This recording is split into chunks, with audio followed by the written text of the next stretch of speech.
Hey, welcome in, folks. It's Babbaginator. We're in the long dark, currently hanging out in Zone of Contamination. This is a new region, one that I don't know that well, but we're here. We're going to try to make the best of it. I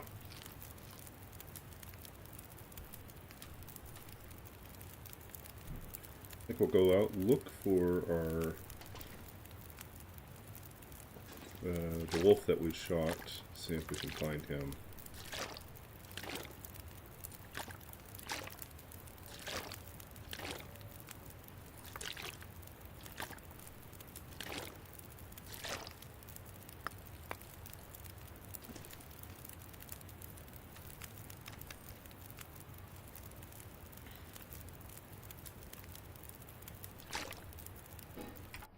Okay, so let's see here. What do we have here?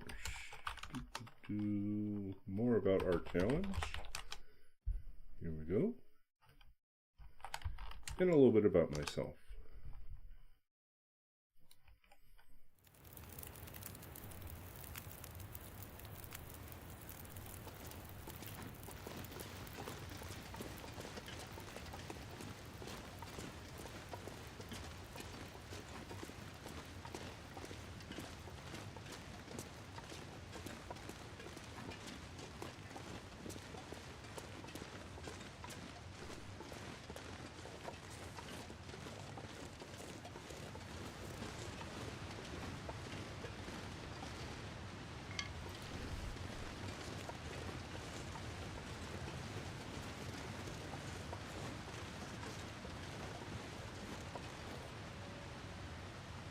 I think that's a wolf down there.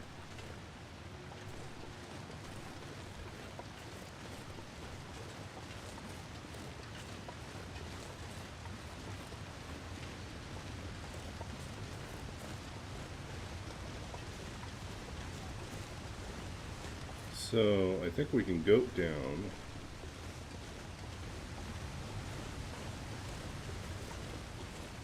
Or we cross over here on the tree. Uh-oh.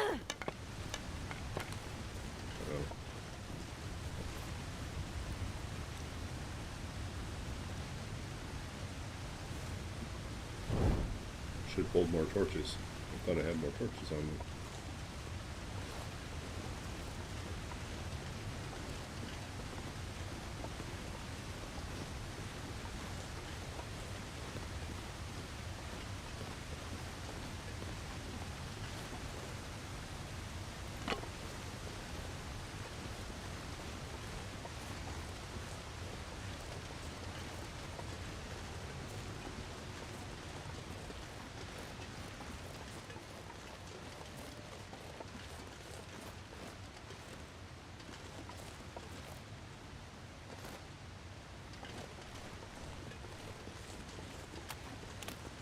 Okay, let's see what we got here that we can harvest.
Nope. They're definitely more skittish.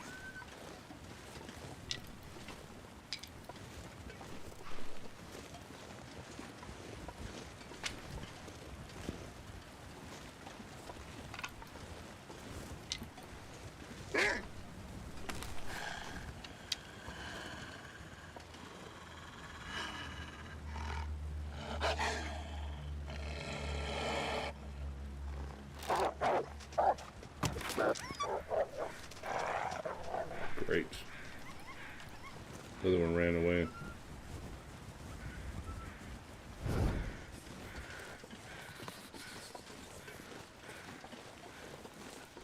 There's one over here.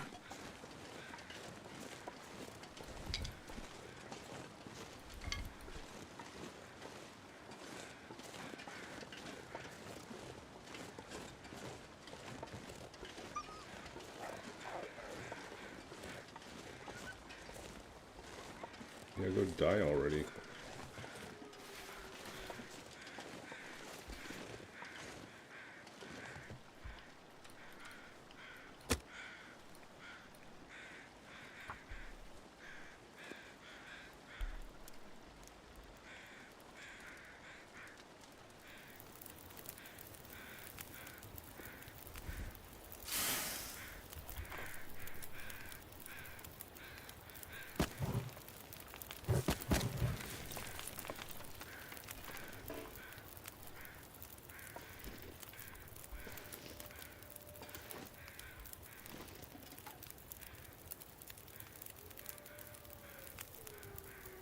No meat.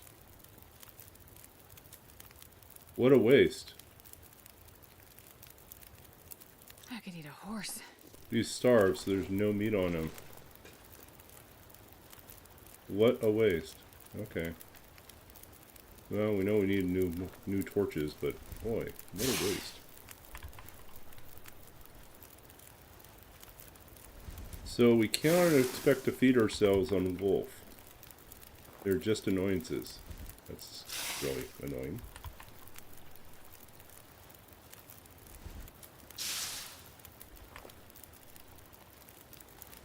I mean, we don't need the hide or the guts.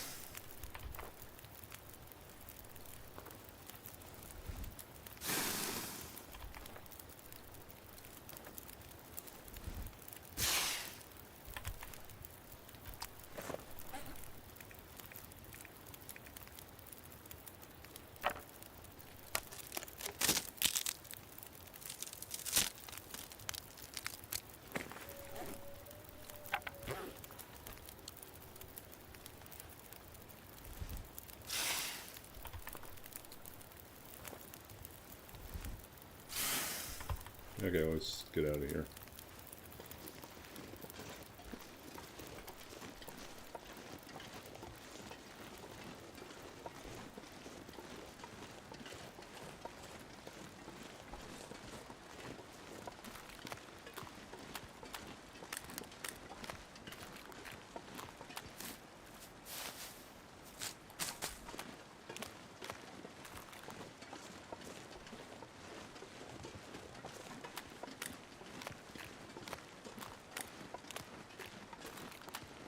Got rabbits.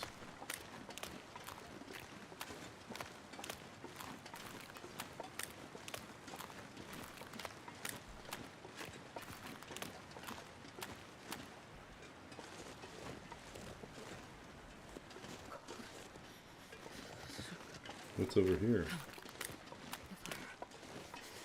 Oh, that's where we came in. Okay. Okay, weather's changing. We'll come back for the rabbit later.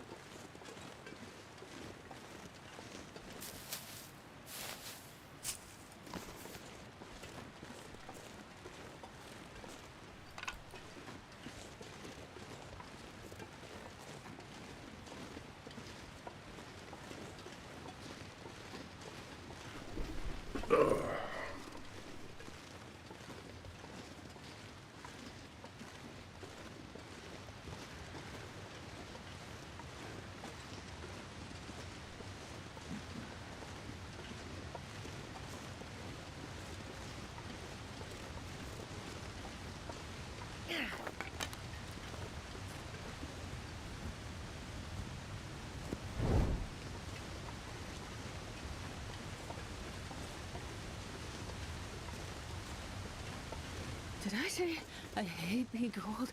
Because I really do.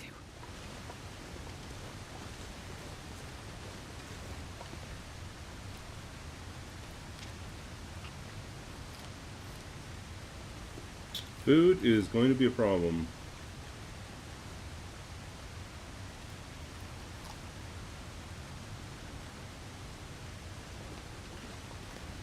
So after we finish looting the last of the cattails in this area, we're getting out. Moving on. We'll get the rabbit and we'll get out.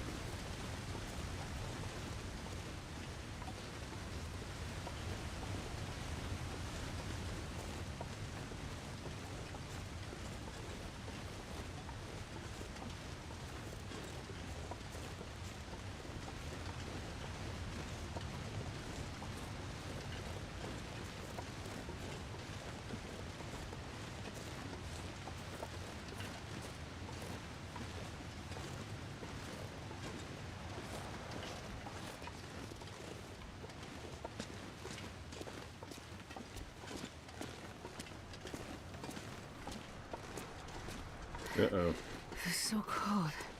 I just want to lay down for a bit.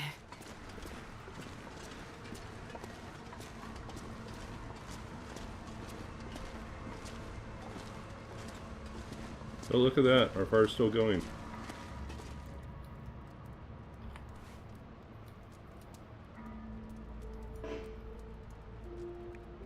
Too windy. That's annoying. How is it too windy?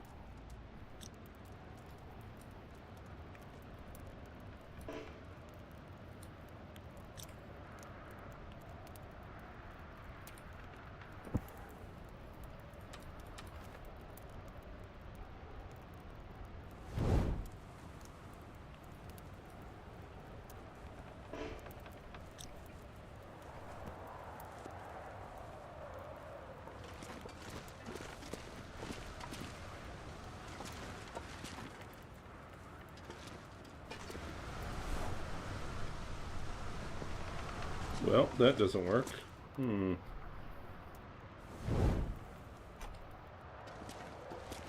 Wind is running right through here, I guess. Yeah, it's going down through here. This pack is getting too heavy to carry.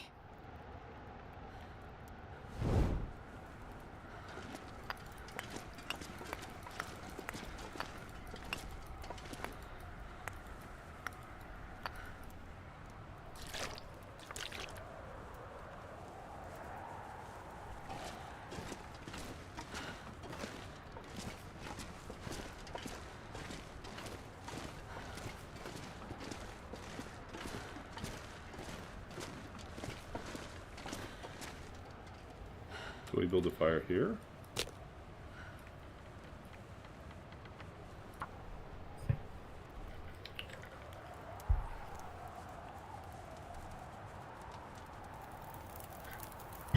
Come on, little fire. This seems to work better.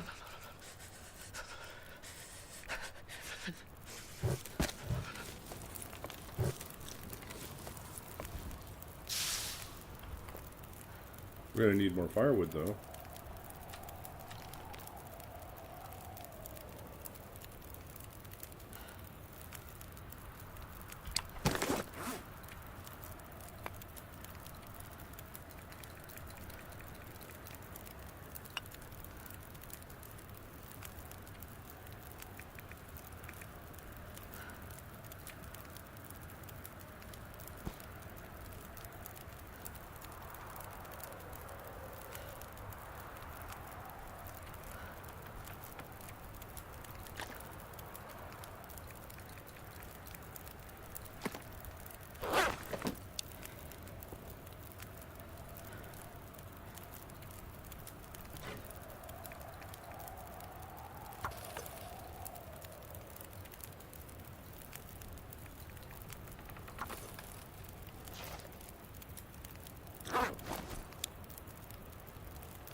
Yep, this is a cold region.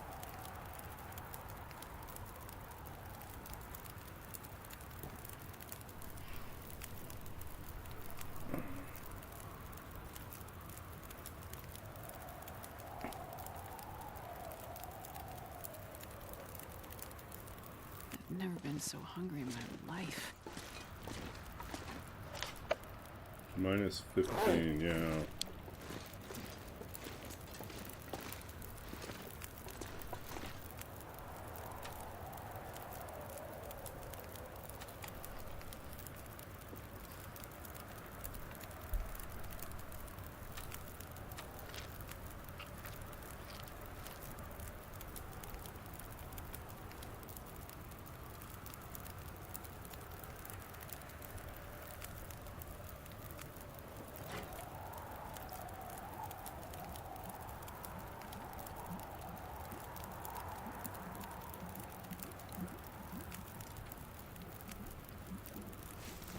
I can barely walk with this much gear.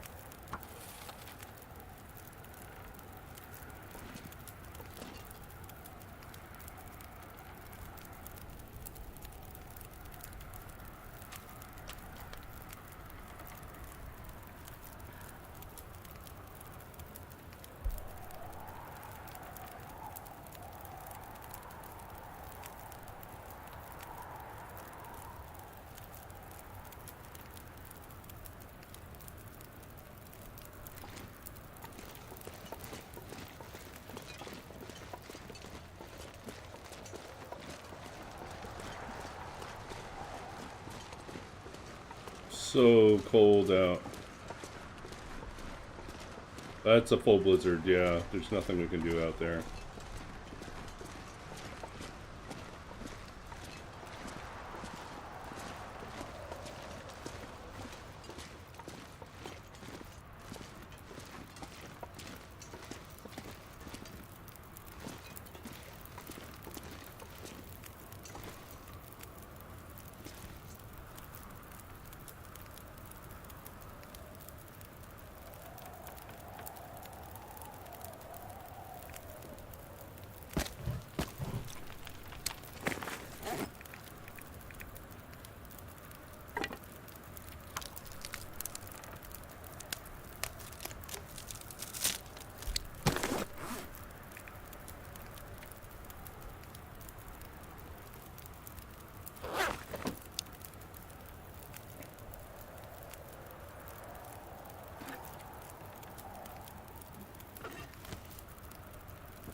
Come on.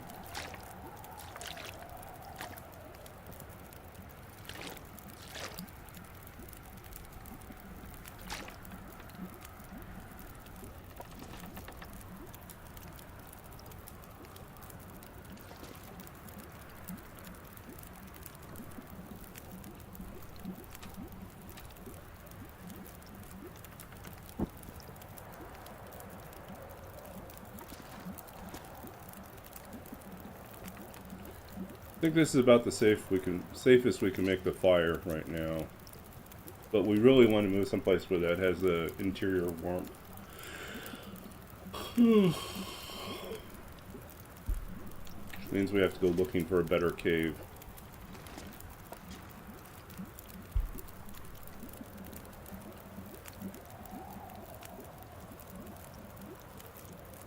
No, that was pretty disappointing when we went and checked out the poison wolf that we shot last stream. We found the body and it was empty. There's no food.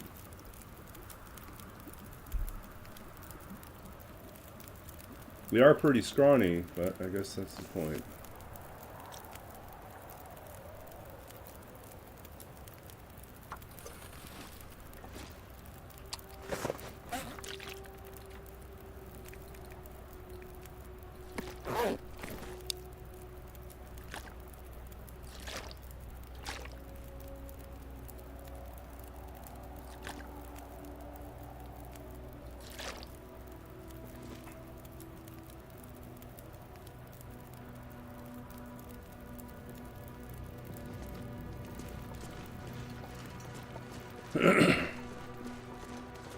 Still blizzard?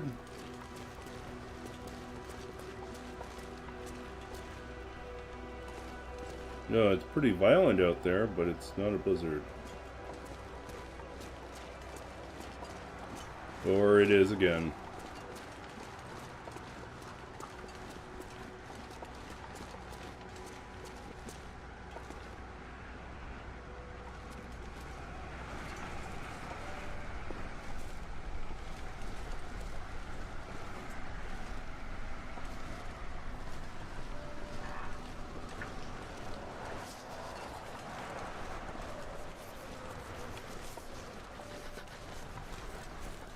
See what we can get for sticks here.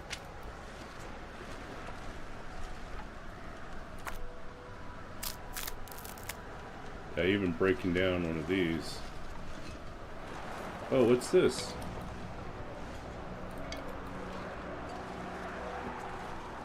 Wait. I'm so cold. I'm warming up a bit.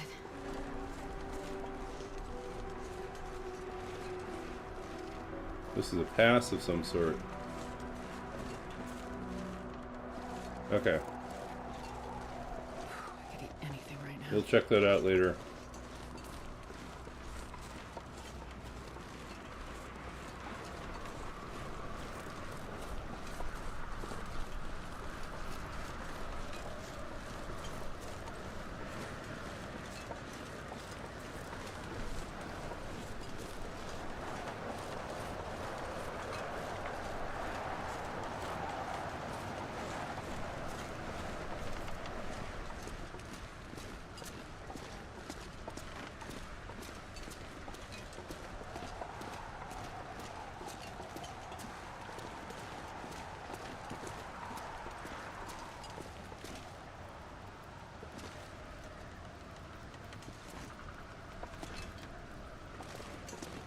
Oh, up here we go.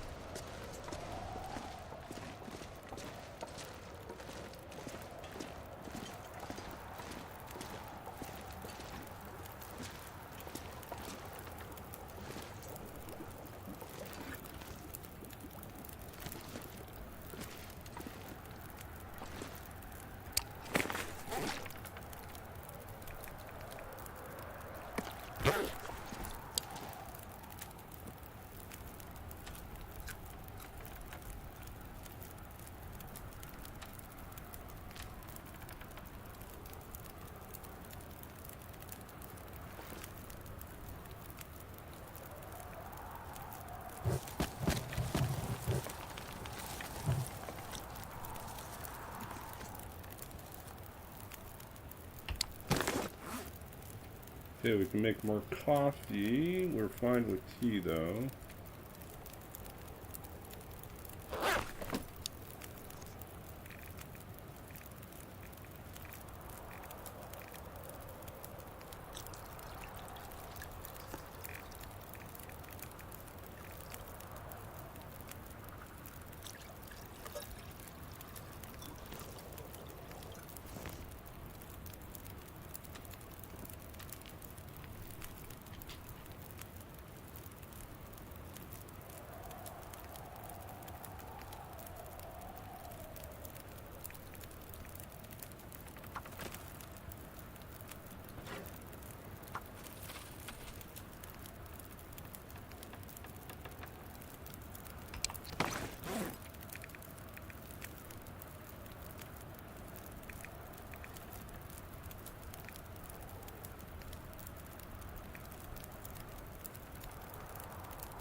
13, 14 arrows.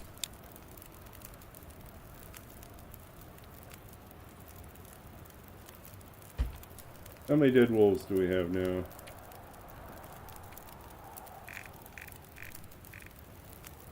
42. One from last time, one from this time.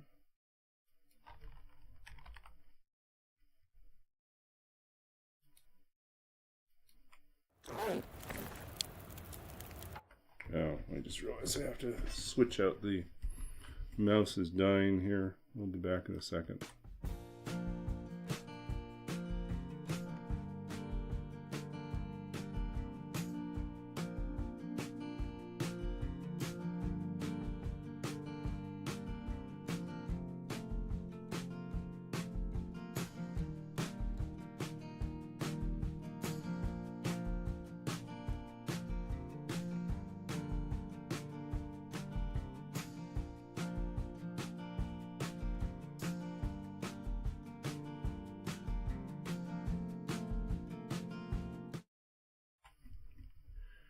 Okay. Set up again.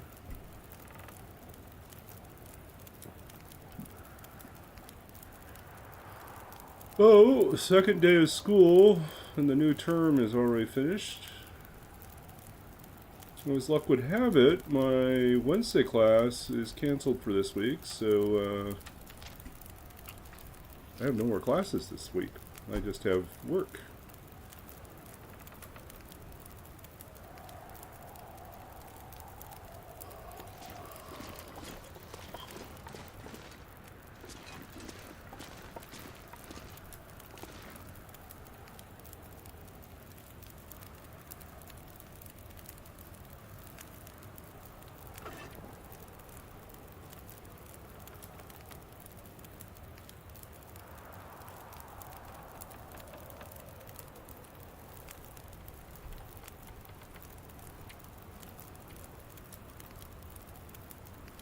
Oh, this happened again. We have 168 days survived and 168 locations discovered.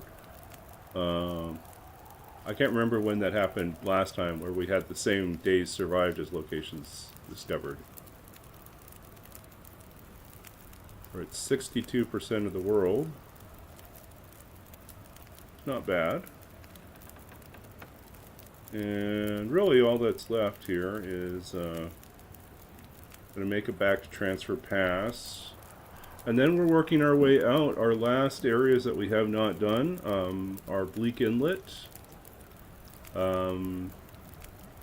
Keeper's Pass, and Black Rock. Everything else we have visited at least once. So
this we can go up here on the top and look for sticks as well.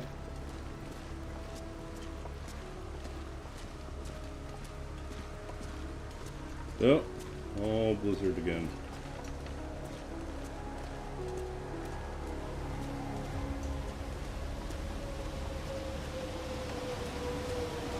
Wow, this is pretty bad.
Time to backtrack here.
Can you eat trees? 'Cause I'm gonna.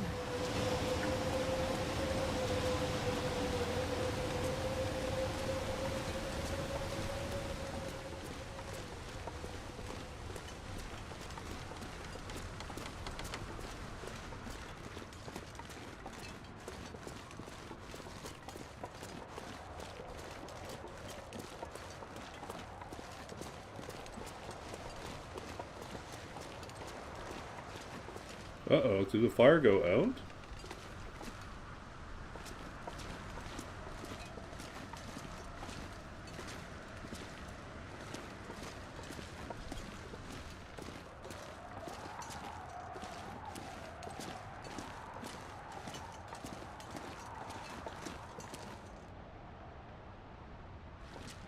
I guess it burned out.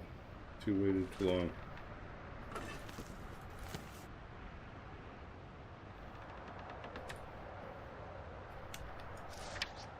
Minus 32. That's not good.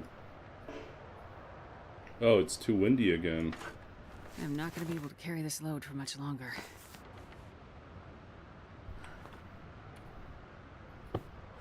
That's not gonna work.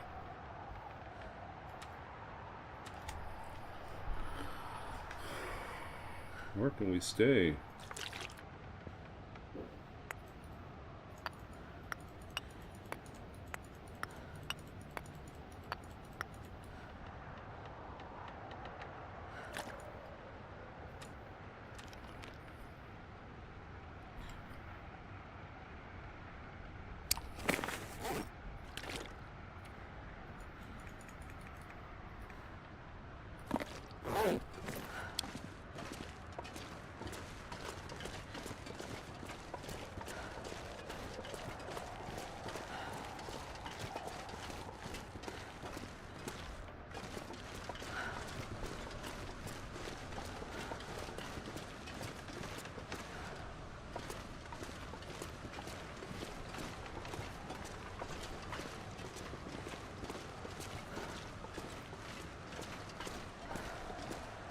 Oh, I've never been so hungry in my life.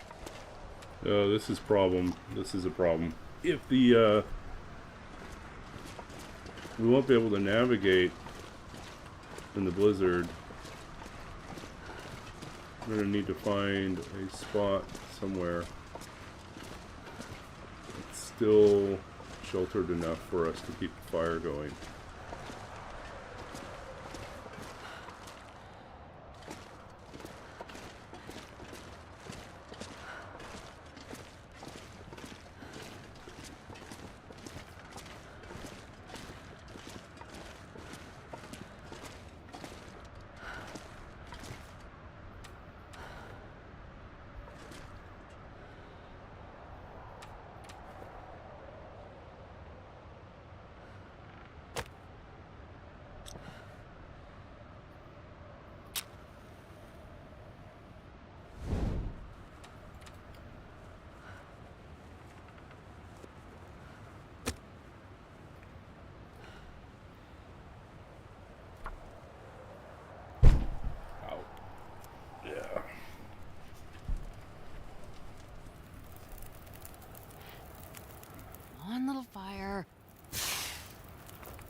Okay, Astrid, don't die while sleeping here.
Minus 20 out here, but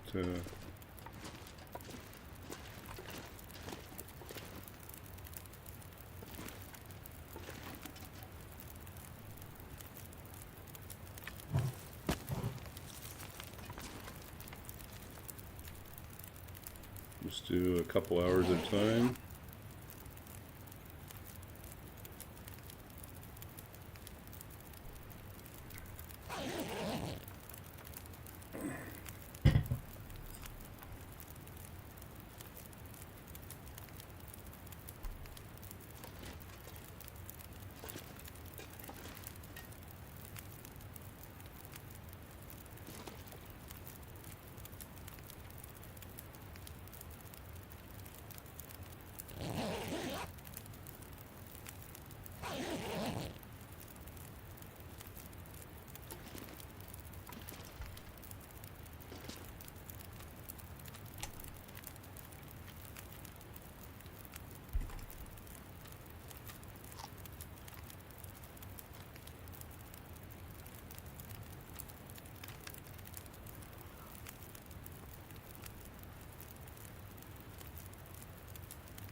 Almost made it through another day.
Can you eat trees? Because I'm gonna eat a tree.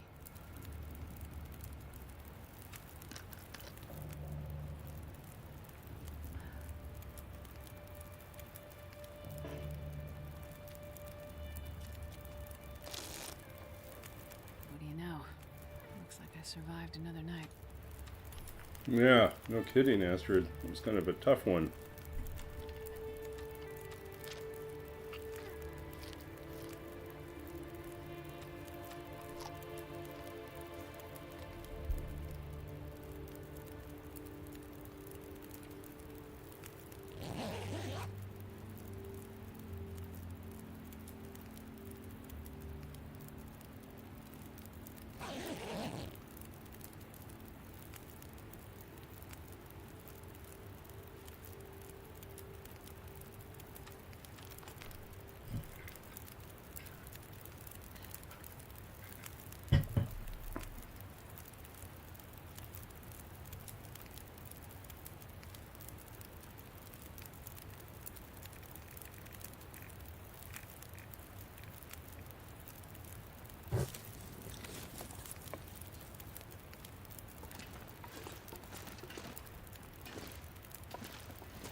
pack is getting too heavy to carry.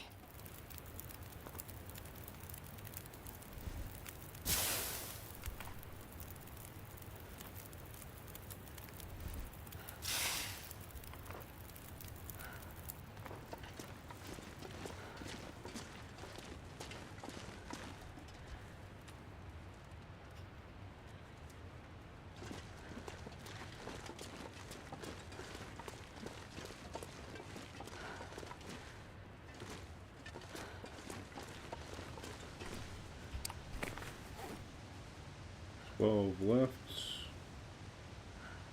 How are we doing for 69?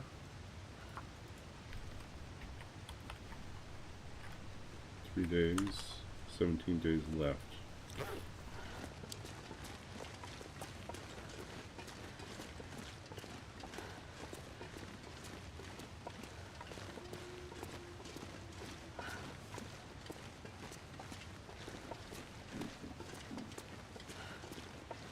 Let's see if we can track down our missing arrow. Get back to 15 arrows.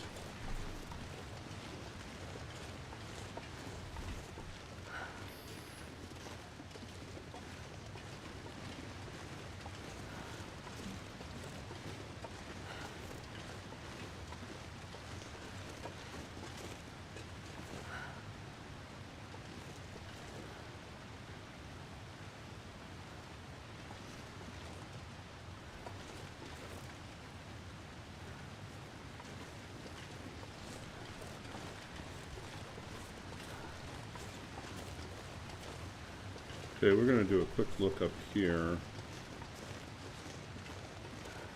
See if there's anything we missed.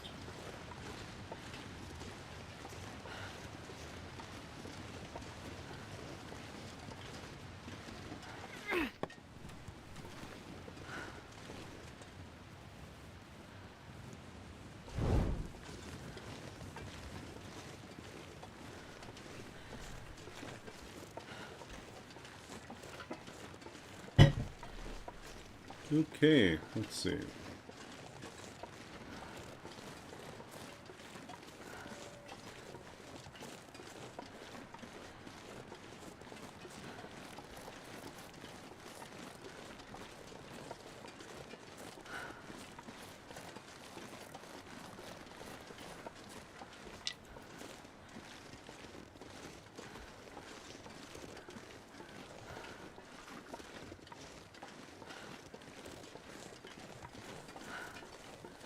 Oh, so we can go all the way down this way.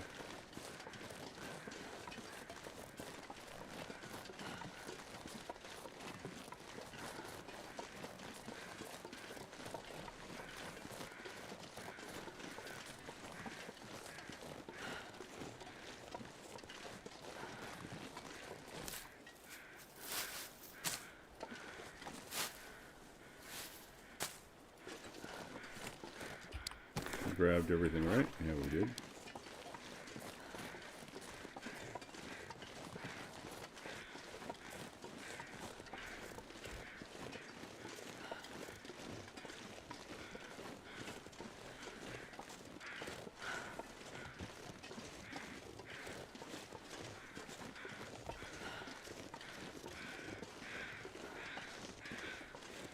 There's our other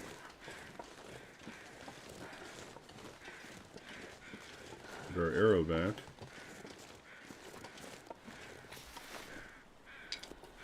Anything? Probably nothing. Nothing edible. So killing wolves, the poison wolves, is absolutely useless. There's no meat on them.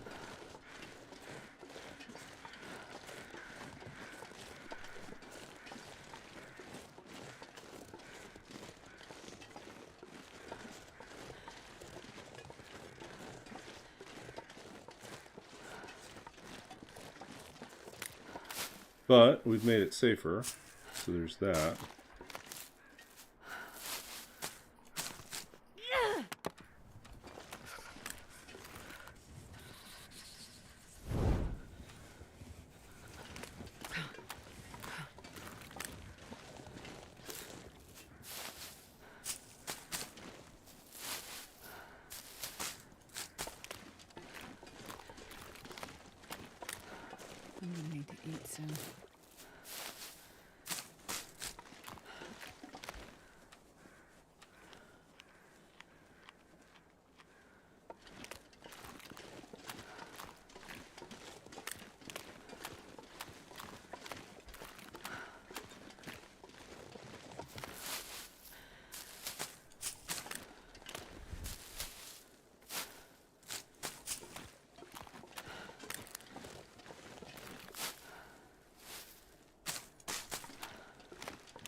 Yeah, we just need to grab all the cattails we can since we do not know what else we can rely on.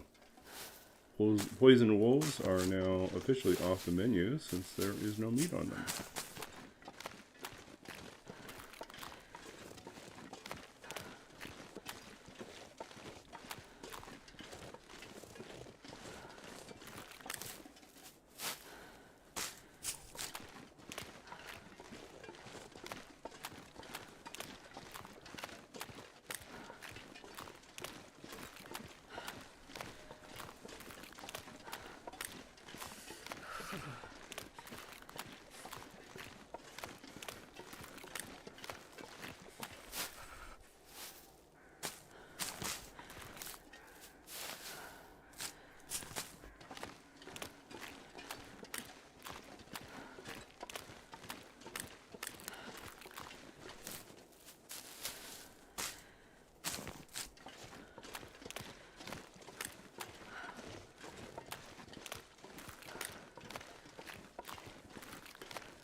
I can't feel my hands.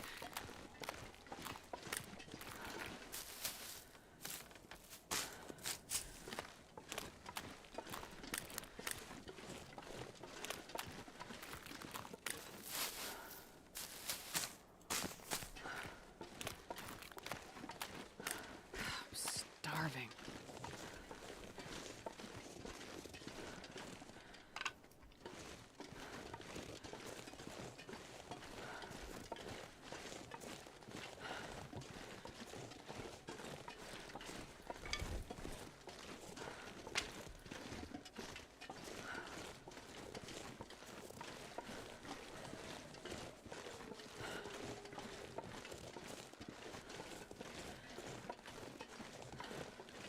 Okay.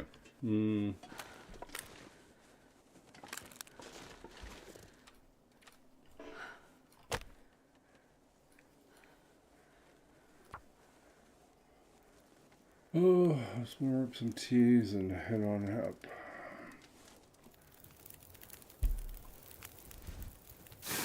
Come on, little fire.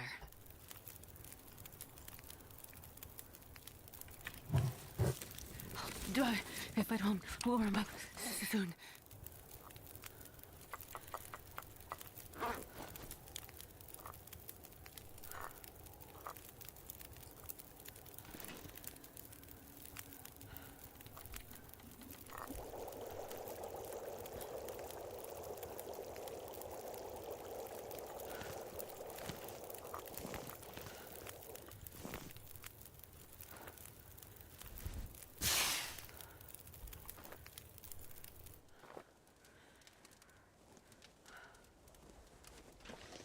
Okay, let's try going up this way. Insomnia risk? Oh, we got glimmer fog? Oh no.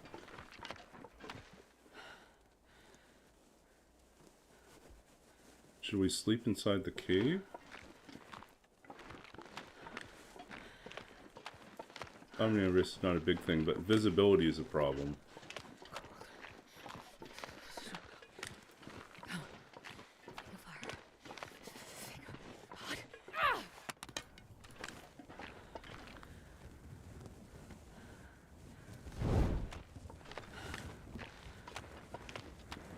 Can you eat trees?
There's the mine.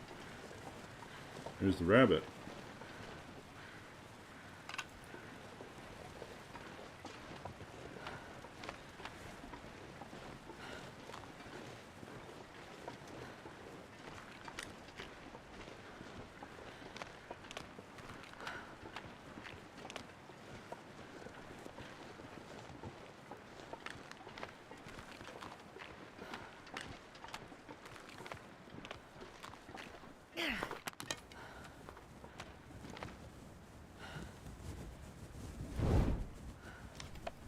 Okay. I don't really want to rely on this, but nah, we'll see if we can make this work. Probably get.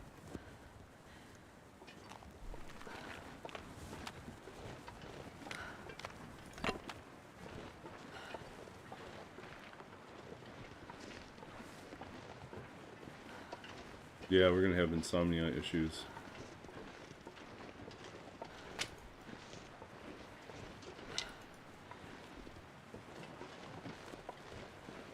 Let's go hunt that rabbit, though.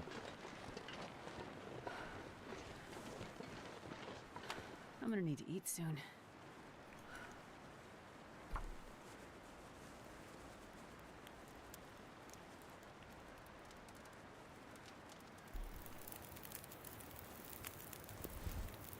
Come on, little fire. Come on.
Missed.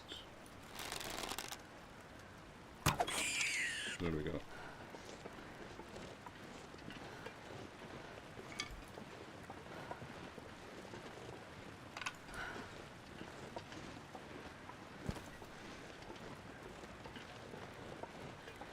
It's something to eat. It's not much.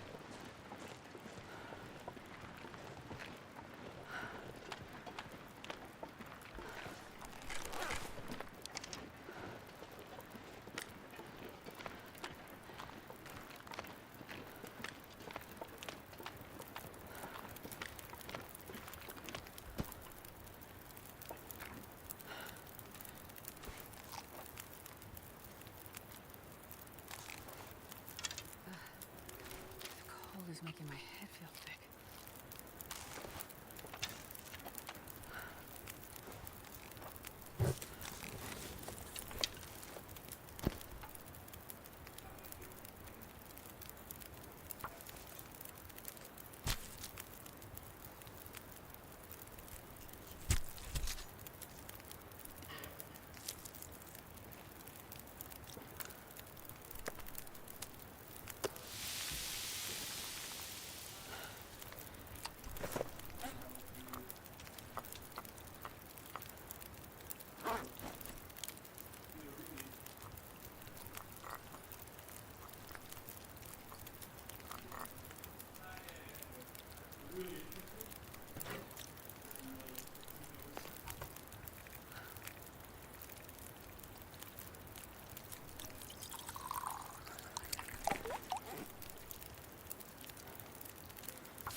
Okay, let's craft some arrows here.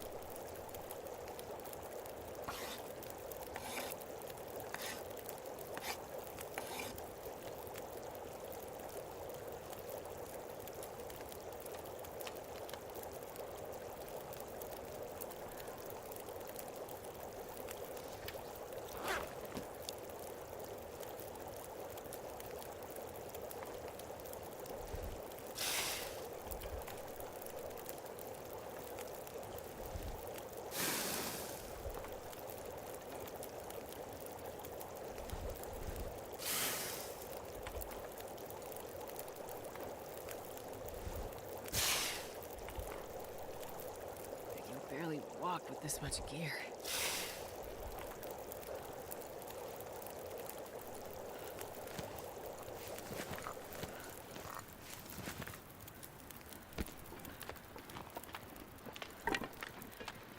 Okay, we're gonna stay in here tonight.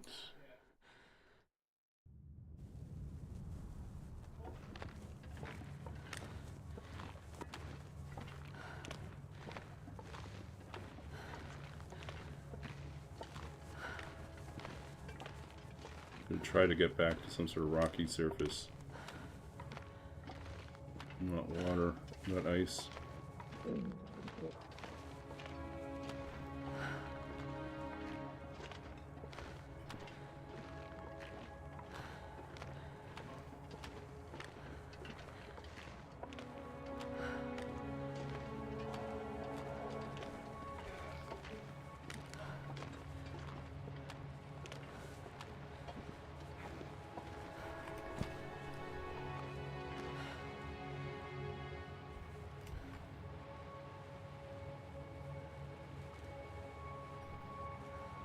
What are we doing for water? We can make more water.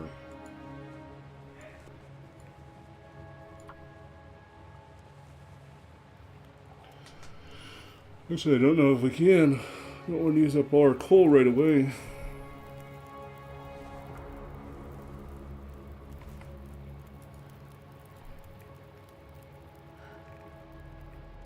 Yeah, we'll not.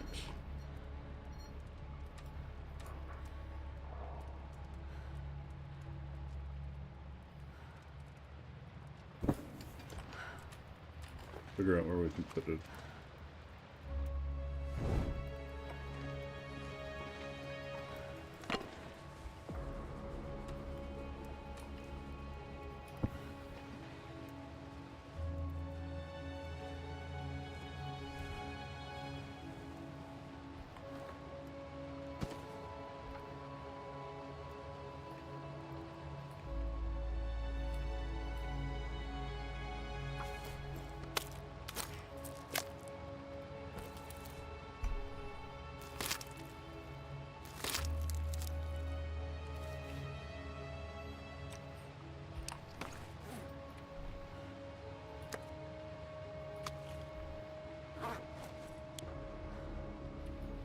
Okay, we're going to rest for a couple hours, see if we can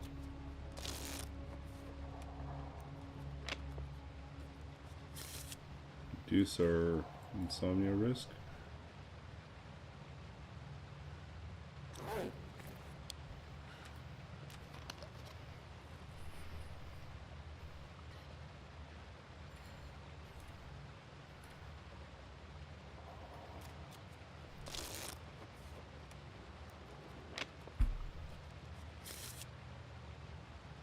Insomnia risk healed. There we go.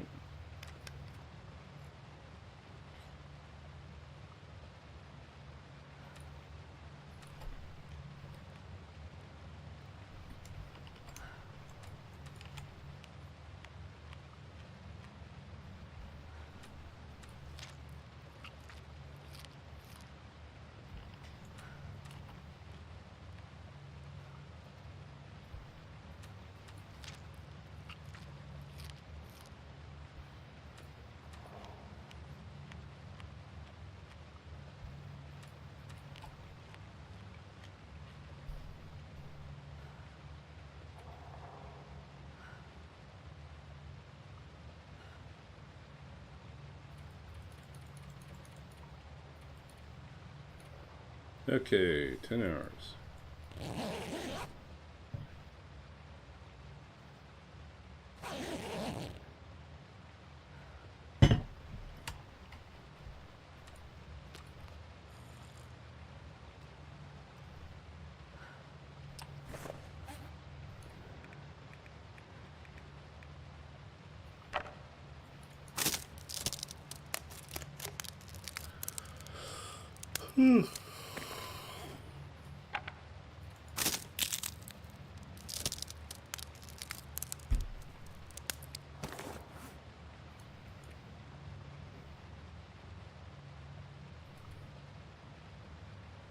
Okay, anything? These guys can be repaired. We can't repair in the dark.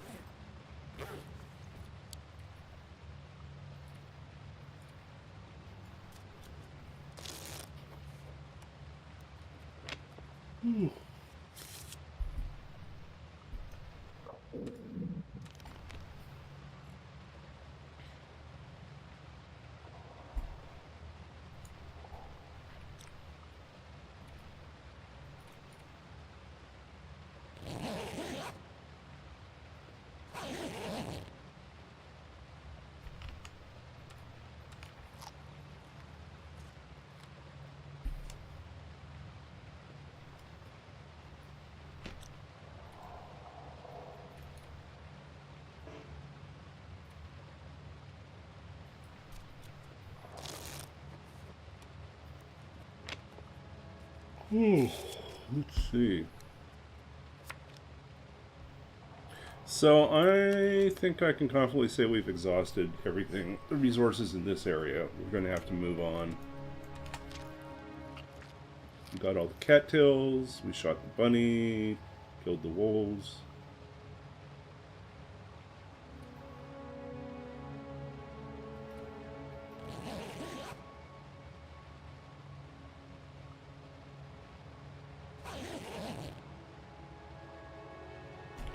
Picked up as much tea as we could.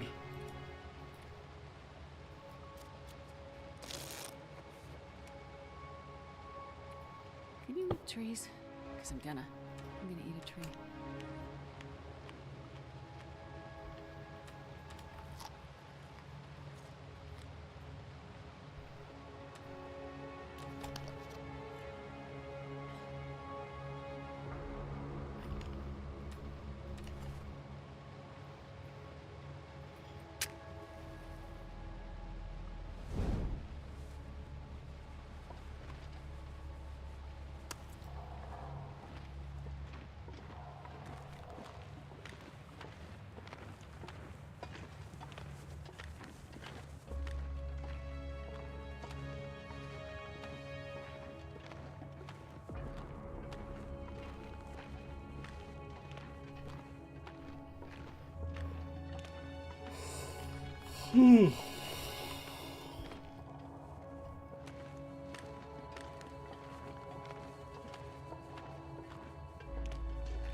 No.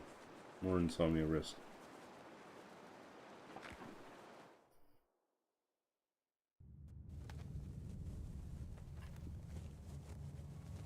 Okay, hold on here for a second. I need to double check something too. Let's see what we can do here.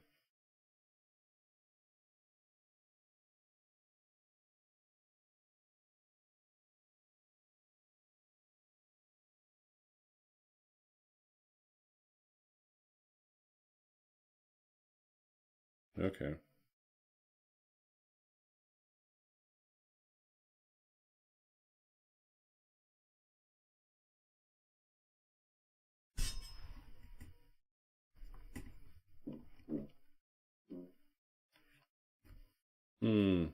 Just peeking at the map to get a sense of where we need to go.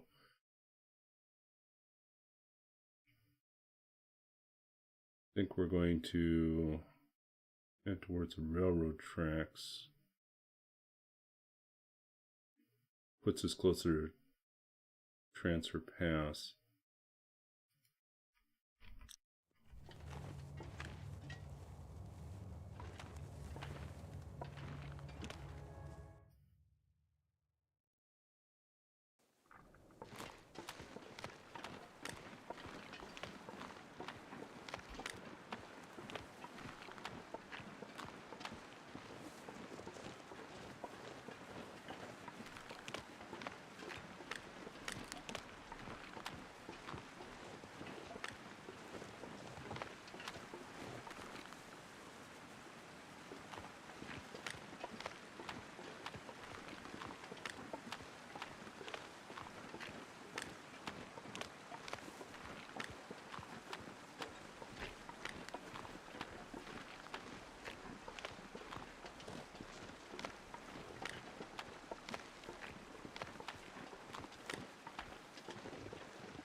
I think it's this way.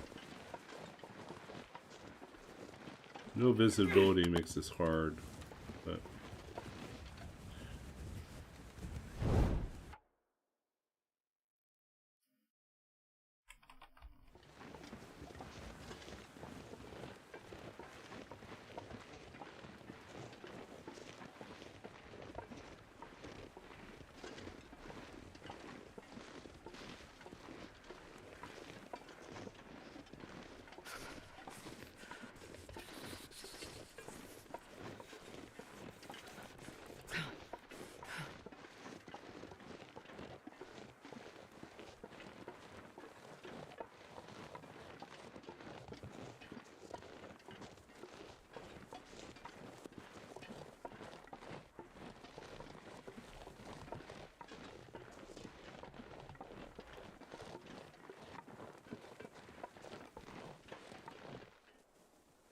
is this right?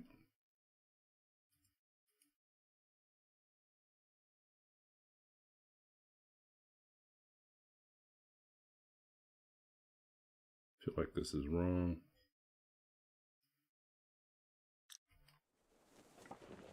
Can't tell.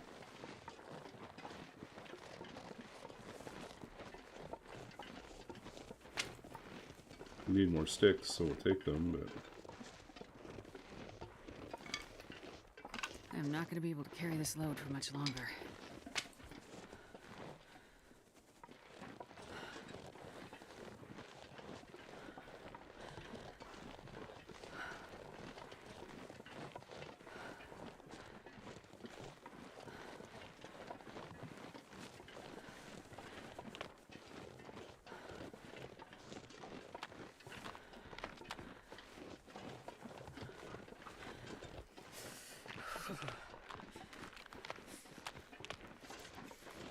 oh, his lack of visibility is miserable.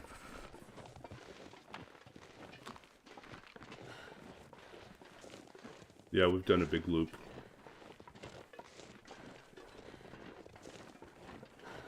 Man, all I can think about is food.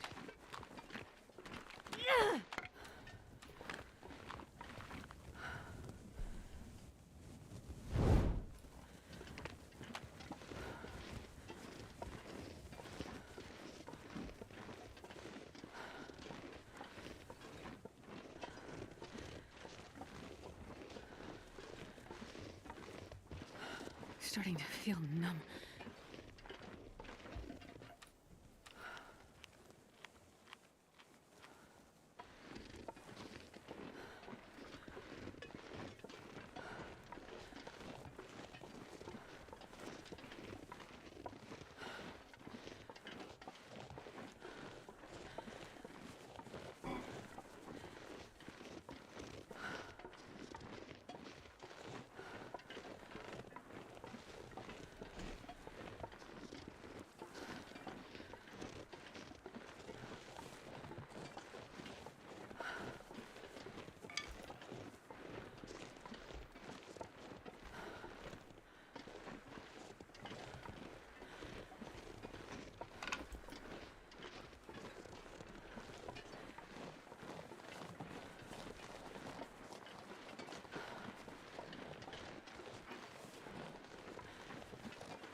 Goddamn, freezing.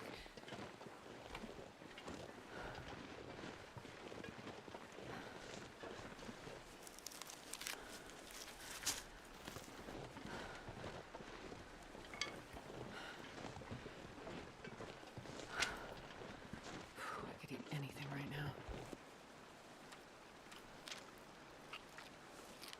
Yeah, I can't really see where I'm supposed to be going.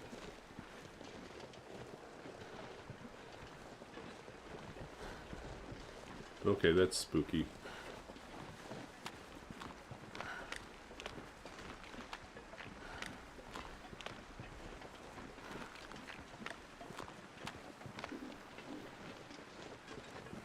I guess we'll go back, wait for a little bit, try again.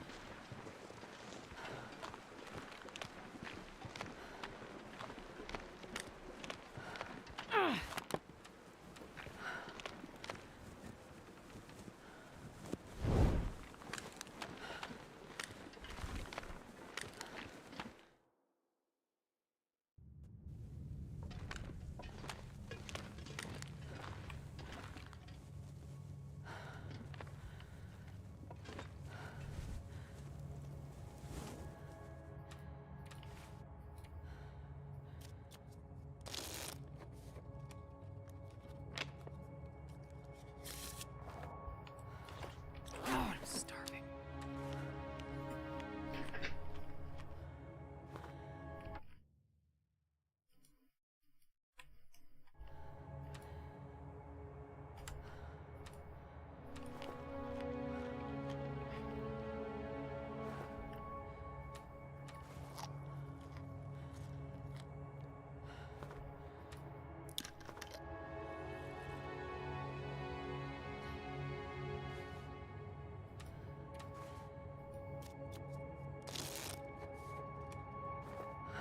Oh yeah, let's try our luck now.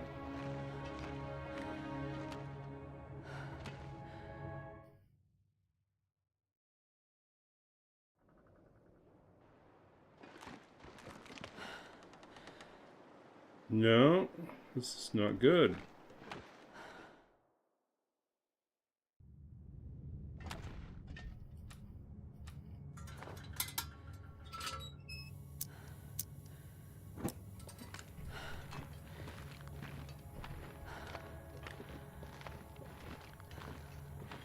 Stuck here for another day.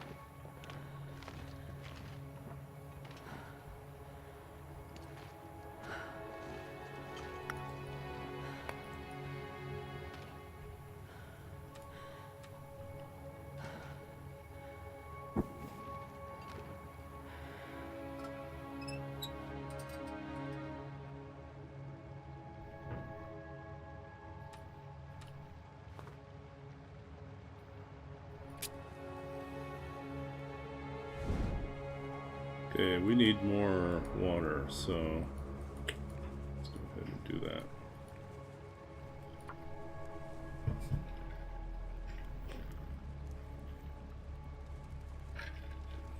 Come on, little fire. So yeah, food is definitely the issue here.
need to find food.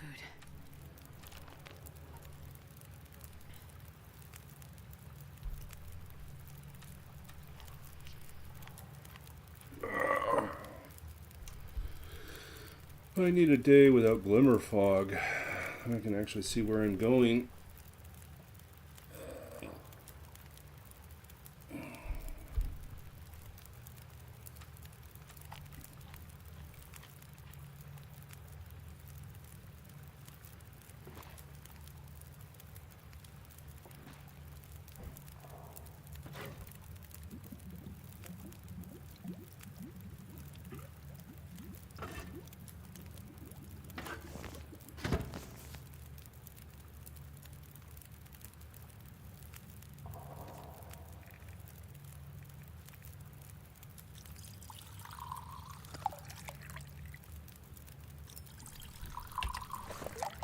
See, I have more mushrooms.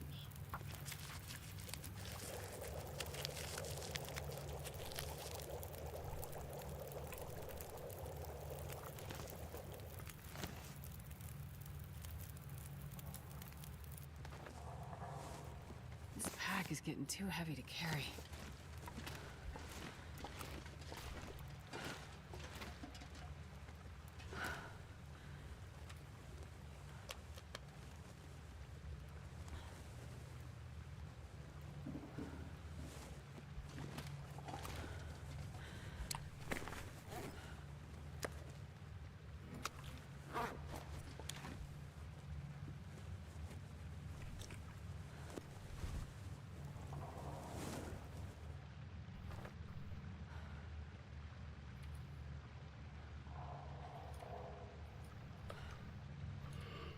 Ooh.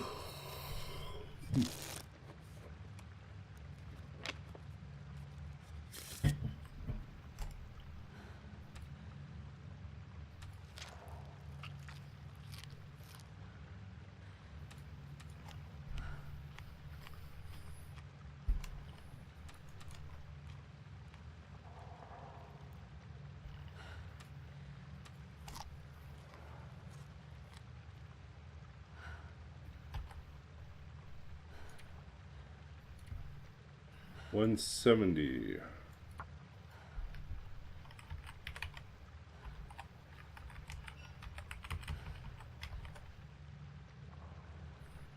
$16 days left.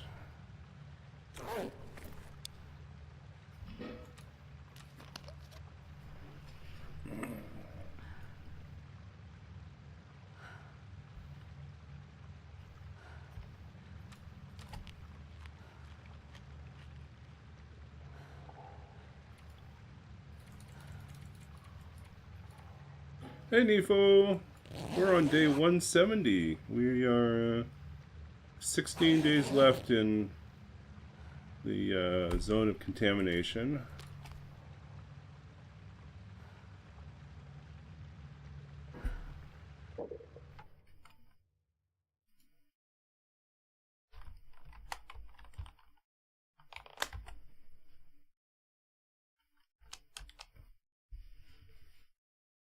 Wherever he was. Oh, Jesus. You scared the ever-loving hell out of me there. You even got some mouse shake on that. Have I found any food? Only cattails. I killed both wolves, but poison wolves are starved and there's no meat on them. So that's a problem. Can't rely on killing wolves for food. The poison wolves are just zero food on them whatsoever.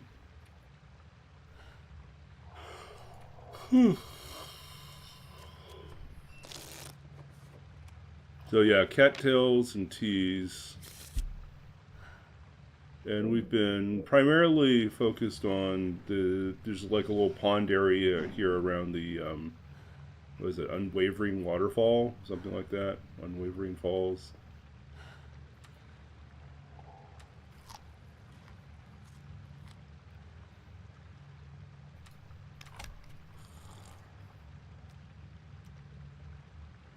But it's time to move on.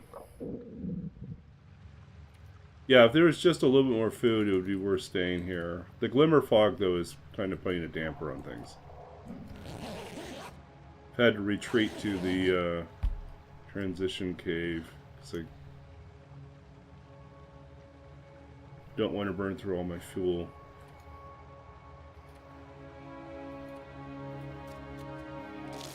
Ooh.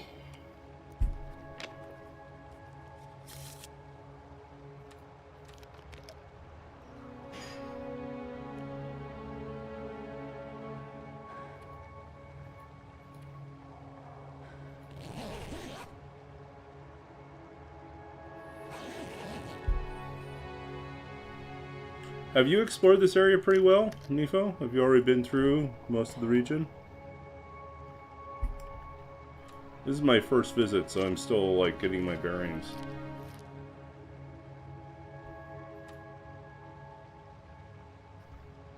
I might pick your brains about how to find the path towards the transfer pass exit. I think it's to the right of where I'm at. But I tried to set out and it was all foggy and I couldn't tell where it was going, so I ended up looping back and just crashing here.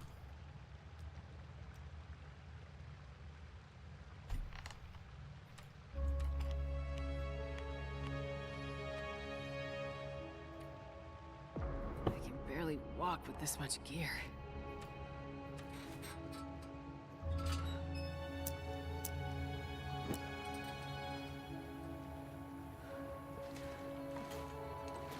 We don't need the guts, we'll leave those behind. Yeah, that's what I thought. It's like up and to the right.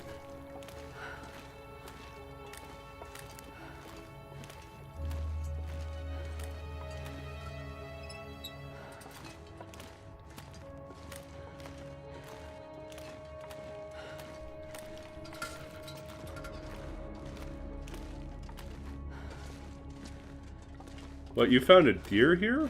I did not find a deer here. I found one rabbit.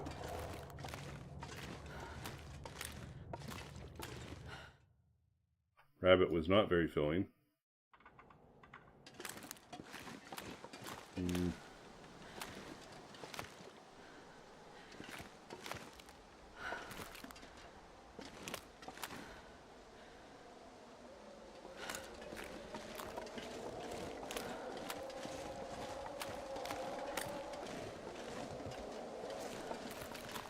Is it up this hill over here?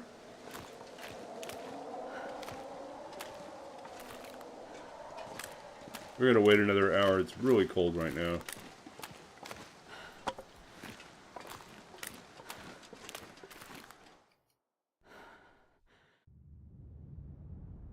Bear would be good. We had a good hunting spot for the bear. That would solve our food problem for a while.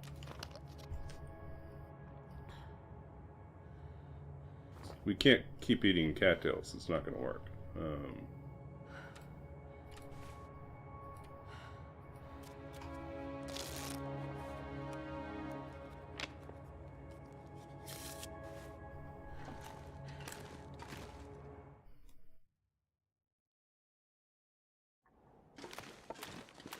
No, look at this. It's just not being pleasant at all.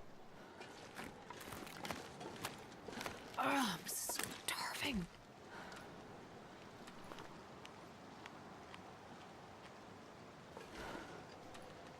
The bear is through the cave area to the left. Like where I was camping out before.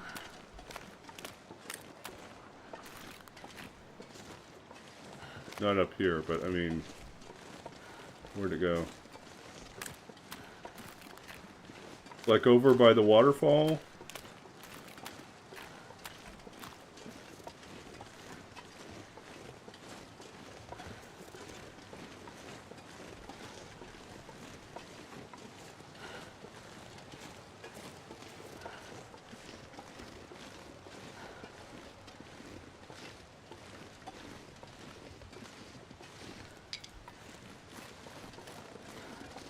Yeah, okay, I went up there, but I didn't see a bear. So we can try again.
Yeah, if I could get the bear, I would have my food problem addressed, and then I wouldn't really need to worry about anything.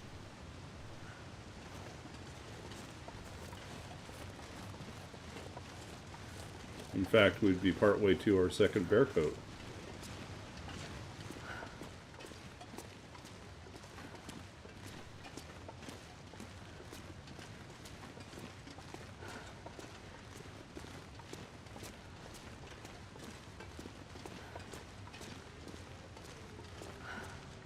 See, I stayed up here for a few nights.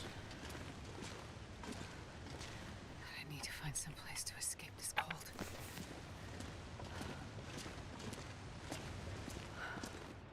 Look up here. And then the wind blew out this one.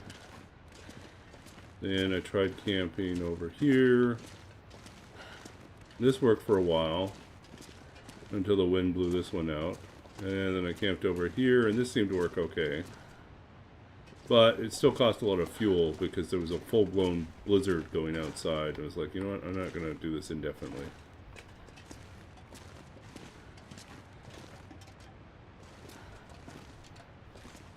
Really? A wolf came all the way up here? That's impressive. I killed both wolves, so at the bottom.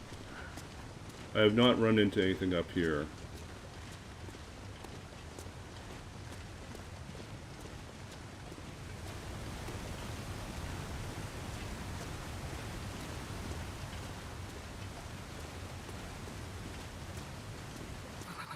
I've never felt so cold in my life.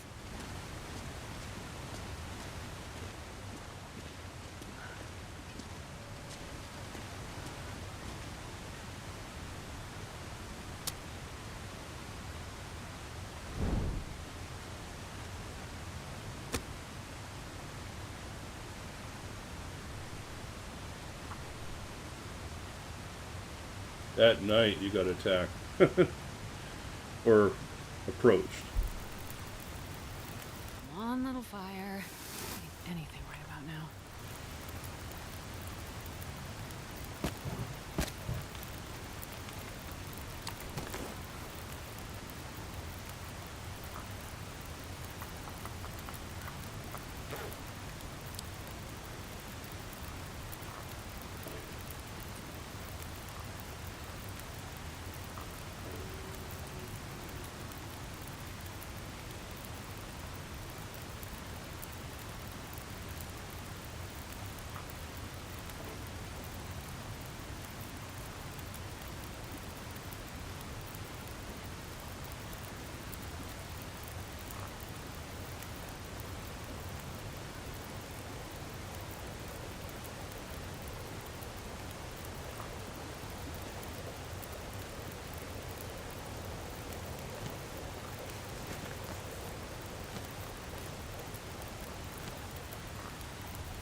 Okay.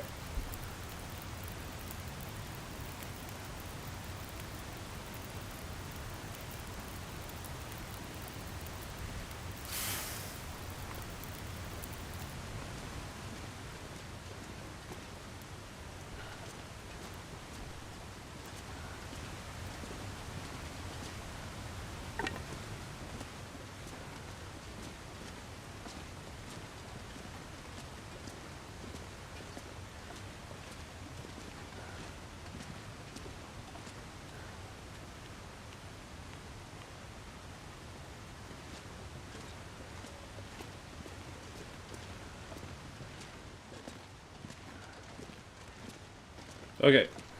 Let's see.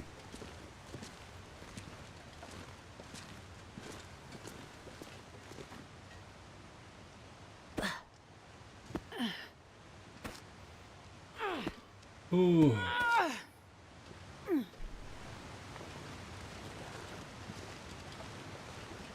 So where is he exactly?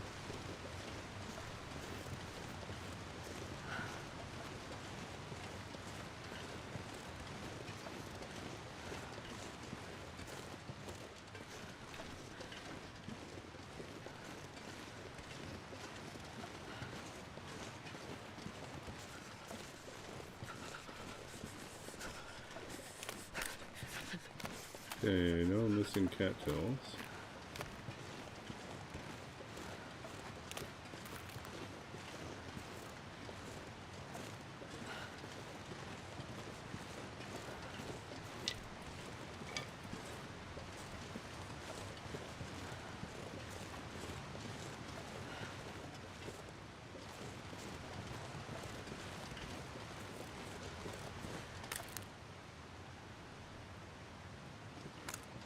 Hmm.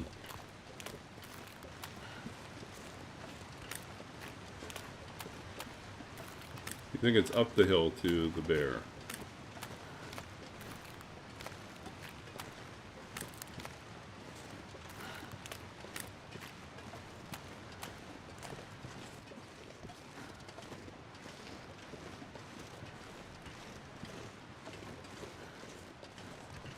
Up this hill? Or up the other hill?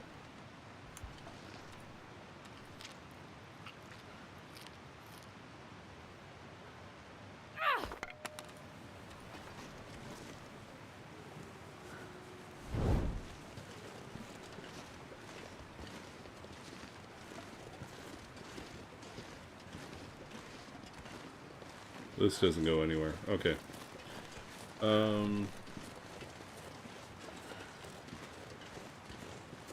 Yeah, if he spawned in.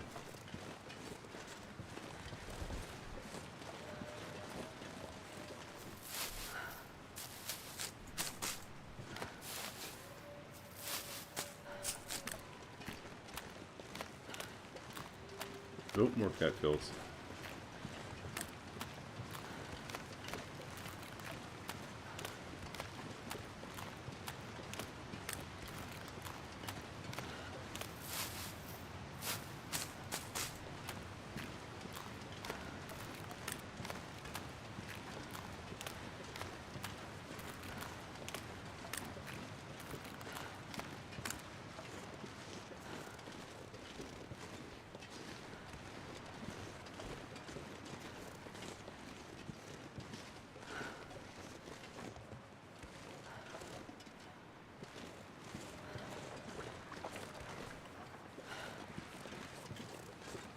I think I hear a bear.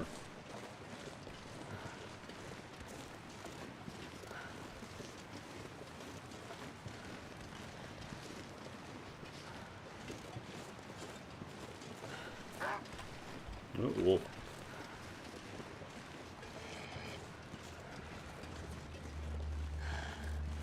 And a bear. We got both wolf and a bear. Okay, perfect.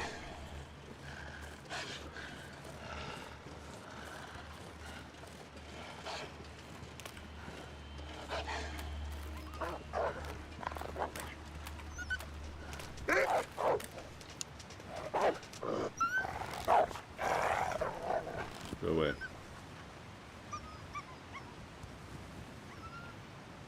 Hey, welcome in, Seraphim.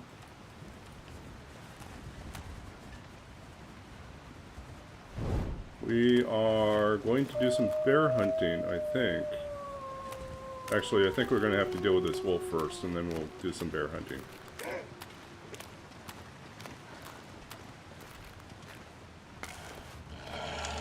Are you also a Long Dark player? We're doing an interloper run with a particular challenge that I call Roll With It.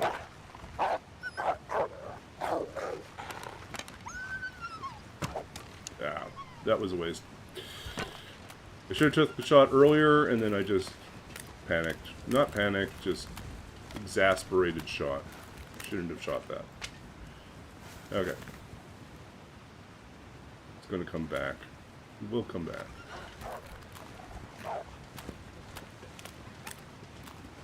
I can't feel my feet.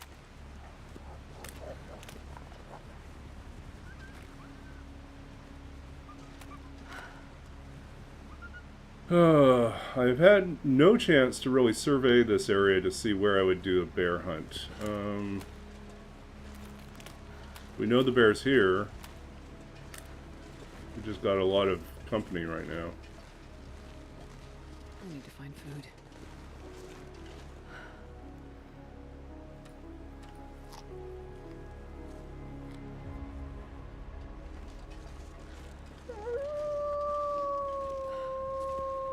Bear's way over there now.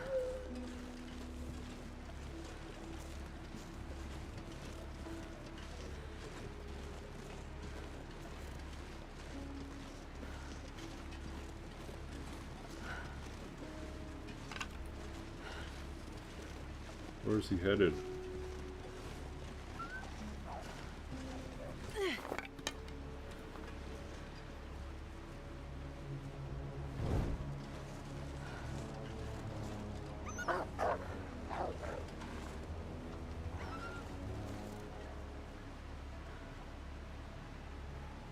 Is that a cave? This is I've played a long time, but this is a region I've never. This is the brand new region, so I have never actually had to deal with this one. So we are learning together.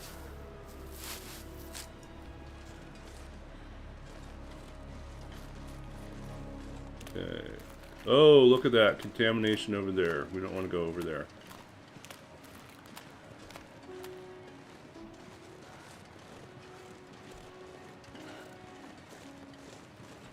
They're coming back.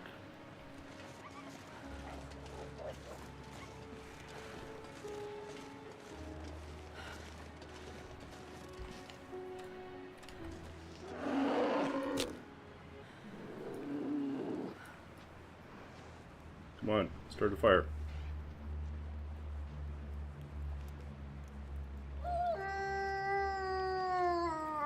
Come on, little fire. Come on.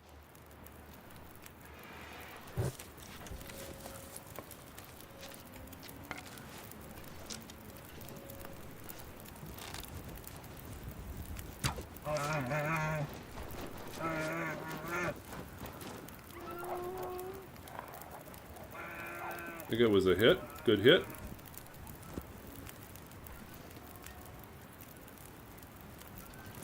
Double check here. Grab a torch. See if there's blood. If there's blood, it's a good hit. There's blood. It's a good hit. He's going to bleed out. It would have been nice if we had gotten a slightly better angle on his head or his neck.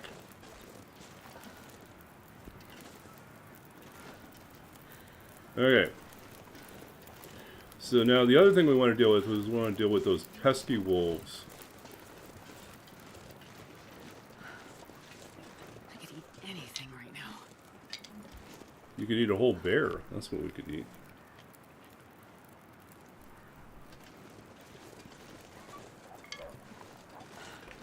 We need to find shelter up here. And I don't know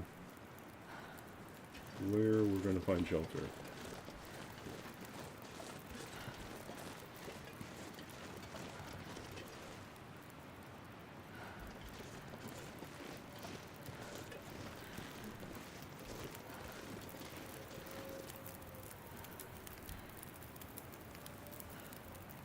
Weather's turning.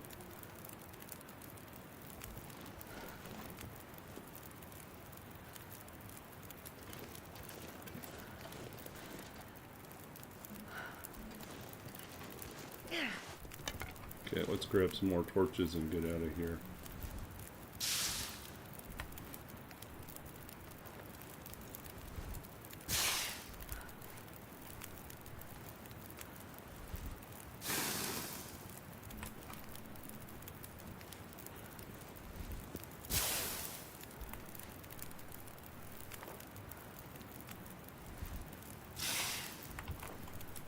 Good enough.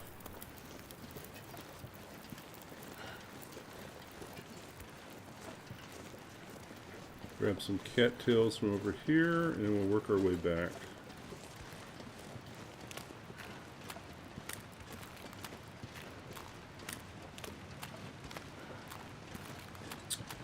Yeah, so here, we'll give you a little info about the challenge we're doing right now.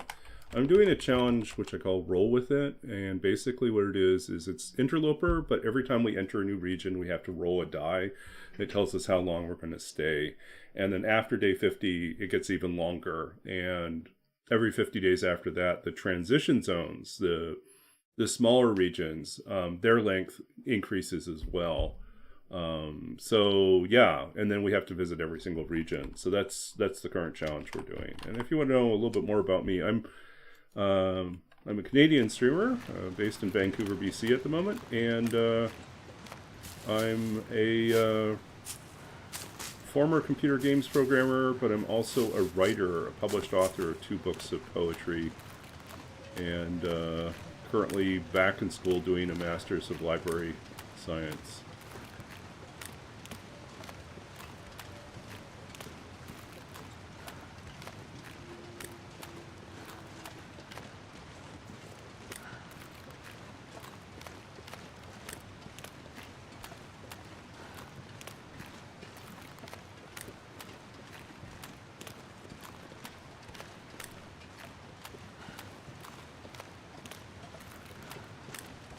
Yeah, this challenge is particularly tough.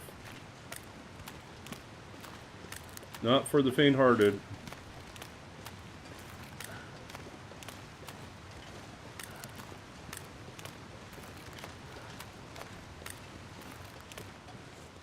Man, I could eat anything. Ooh, I heard ptarmigans.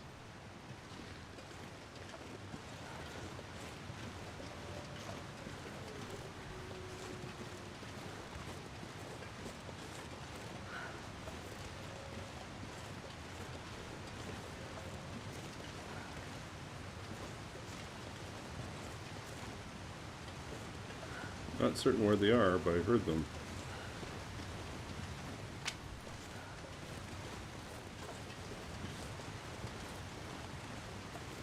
Okay.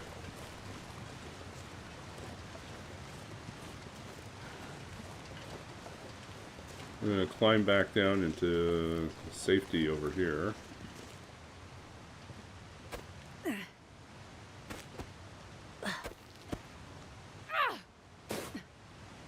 I really need to find a cave up there, but right now we've got our 2 options. We've got our outdoor kind of just rock shoot, really. It's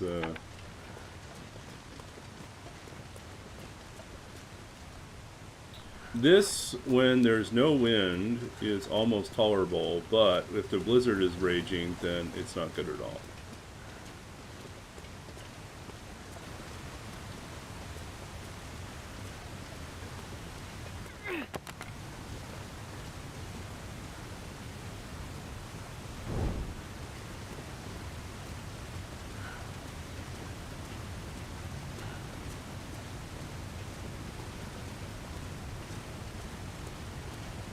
So we want that bear to die, and we're gonna go harvest him.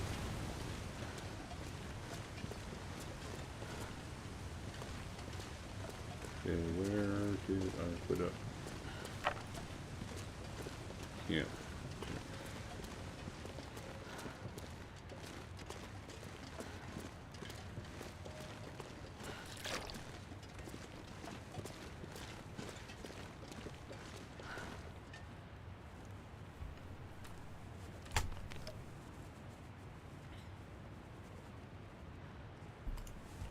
I could eat anything.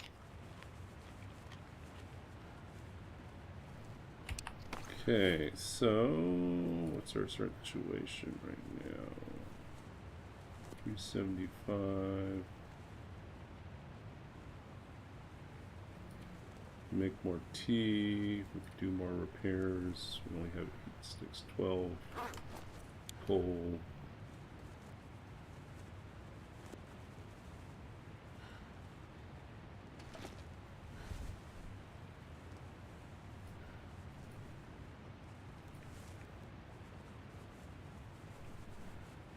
Hmm. We're actually somewhat warm in here. What I want, though, is I want more firewood.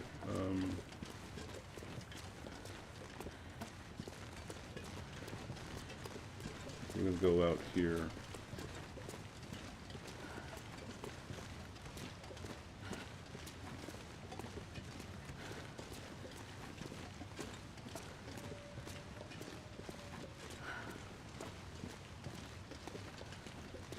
Yeah, you can see it's going to turn into a blizzard again.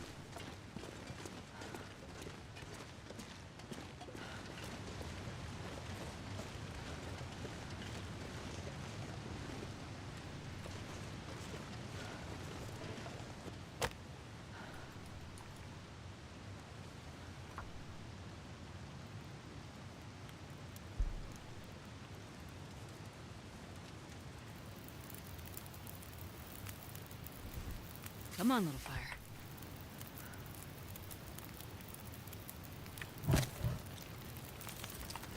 Okay, we just want to down a couple teas here.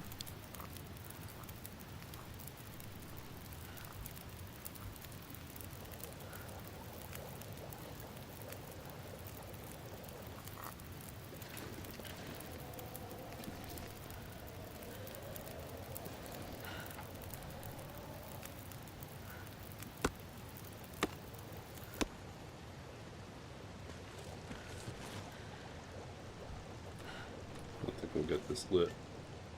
I could eat a horse. That's saying a lot, because I love horses.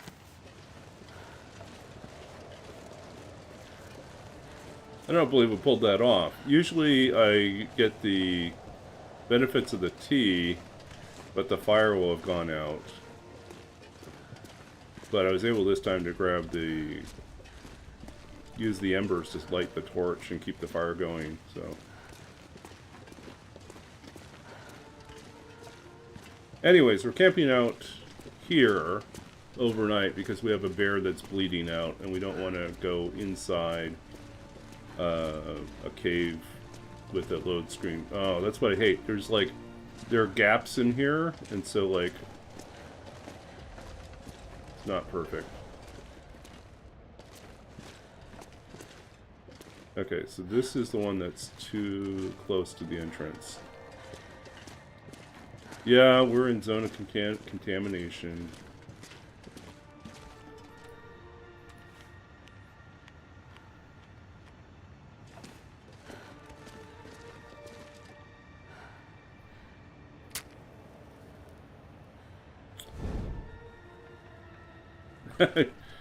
Do I sound excited? I will be more excited if we make it conveniently to the next day. Oh, I don't want it to be a blizzard. Blizzards are expensive in terms of coal.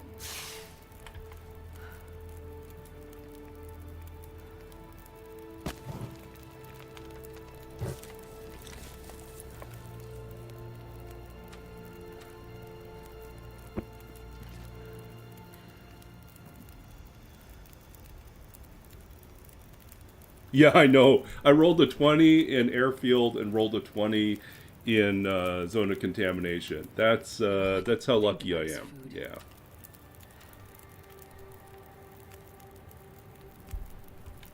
Yeah, that's what it looks like our journey so far. We are on 171 right now. We've spent 5 days here. We have 4 more to go.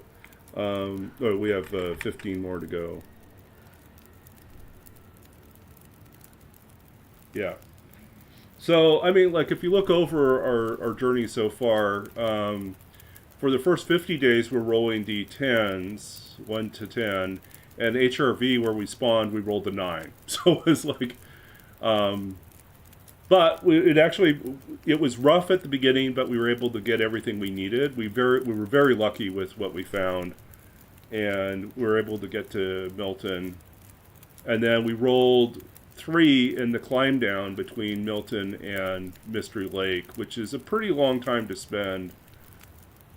But it's not the worst. You know, if we were later in the game, like at this point, if we went through climb down, we could roll a 10, and 10 days in climb down is terrible. There's nothing. There's like a few rabbits, and that's about it. There's a wolf and a few rabbits. Mystery Lake for 1, Ravine for 1, Coastal Highway for 5, Crumbling Highway for 4, Desolation Point for 3, which was just barely enough time for us to forge. Crumbling Highway for another 4 on the way out. We've already exhausted everything there, so it's all beachcombing on the way out. Coastal Highway 9, PV for 9, Timberwolf Mountain for 3. So we entered in and then immediately went to Ash Canyon, and we had to do the gold mine in 3 days. That was a rush. And then Timberwolf Mountain we critted with a 20, and PV for 12, you know, and so on and so on and so on. And then like Broken Railroad 18, 20 in airfield, and 20 now in zone contamination. So yeah, so I think one good thing about it is it gives me time to kind of move around and get a feel for the region.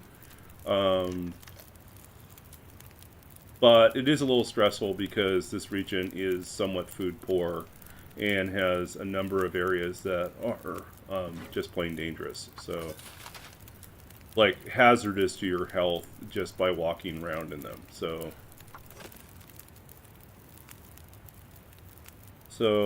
what we're waiting on right now is we shot a bear, and now we're waiting for the bear to die. So bear's killed. I believe the bear is now officially dead. So that is good news. So in the morning we'll go look for the bear carcass and harvest the bear. We'll probably have to kill the other wolf that's up there.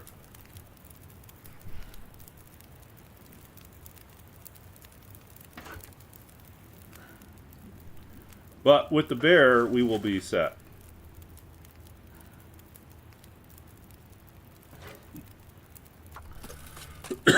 Uh-oh. Did the winds change on us?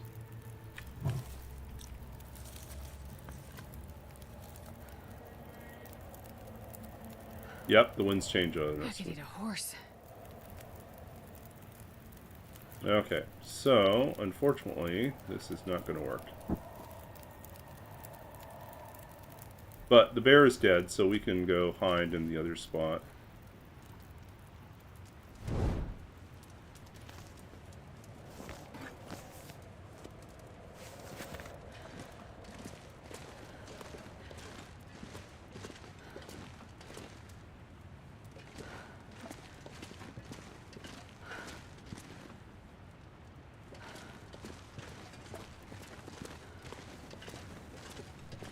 Yeah, torches aren't going to work out here.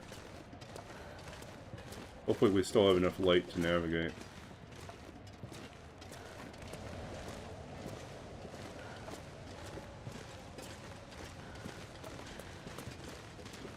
Okay, we're still good.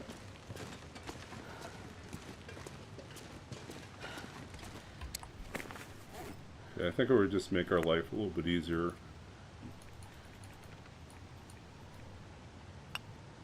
Drop most of that. Don't need that.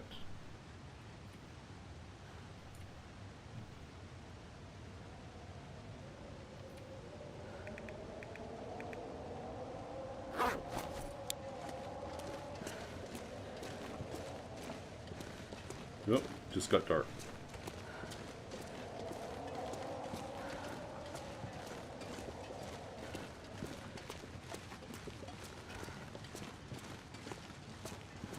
You hit 312 on your run stick hunt days? 312 on your run stick hunt day for... Oh, stick hunt for days. Yeah. No, it's so true.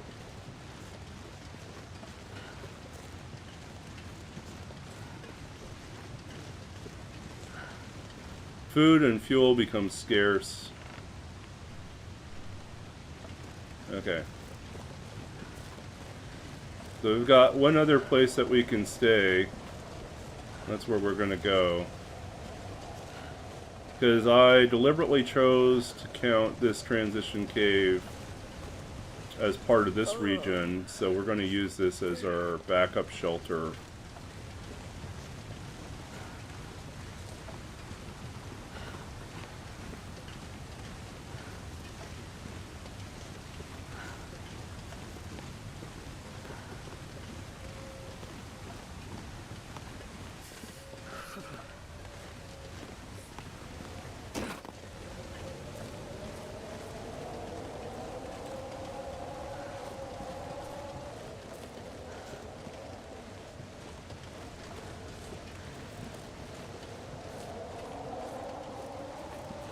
All I can think about is food. It's dusk, so I can't be far behind.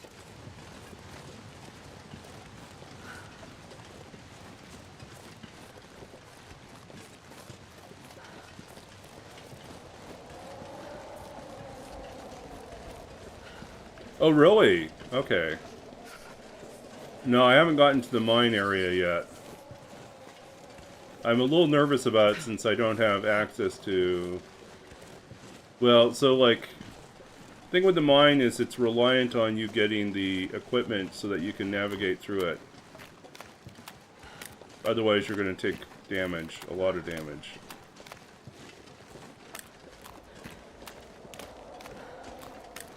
My fingers feel numb.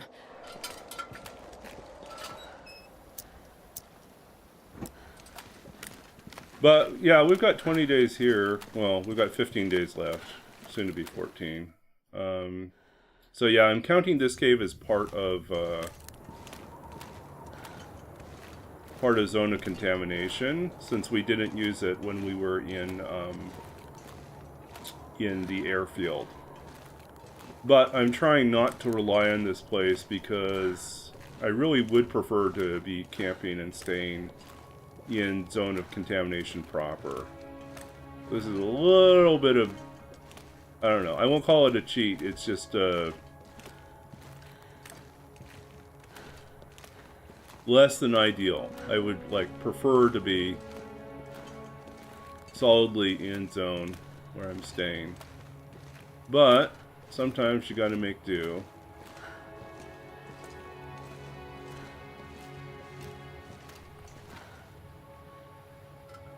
That's it.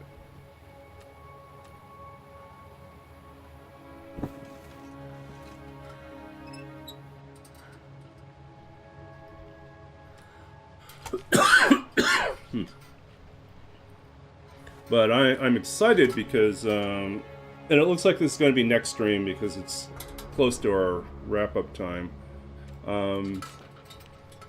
But yeah, next stream we'll be able to go hunt for the bear carcass, and that should provide us enough food to get us through our remaining days. And we may opt to stay mostly in this region, having eliminated the wolves down here.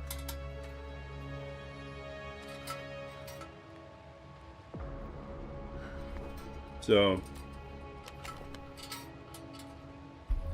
because we still have other regions that we have to get to, so not done yet. Okay, so let's quickly go through and evaluate.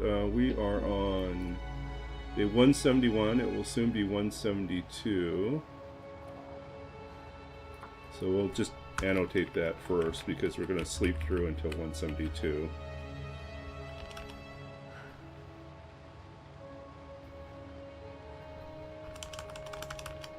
Find bear carcass and harvest meat and hide.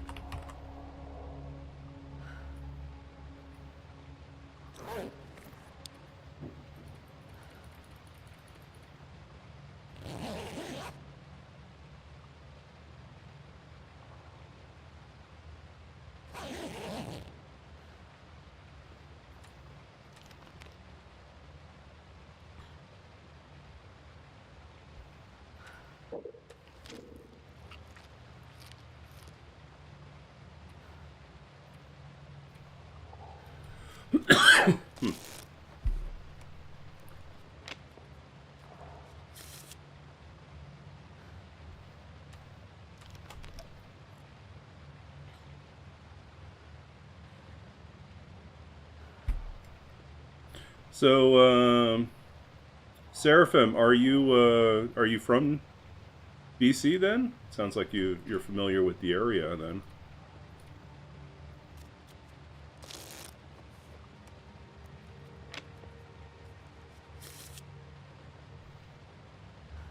Oh, okay, okay, got it. Do-do-do.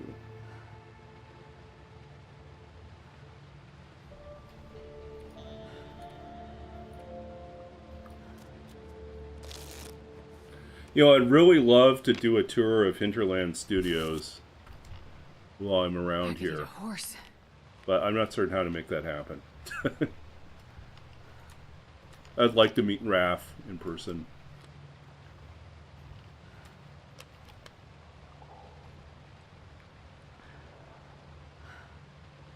Okay.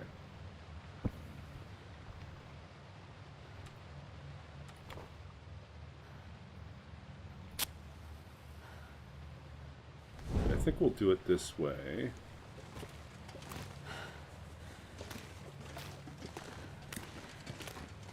So we'll save by exiting and re-entering.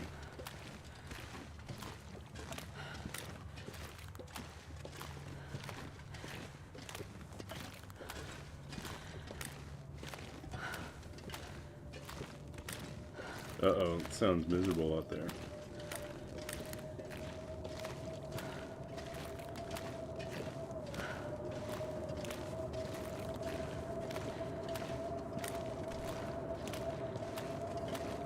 I don't think we're exiting and re-entering. I think we're going to pass time.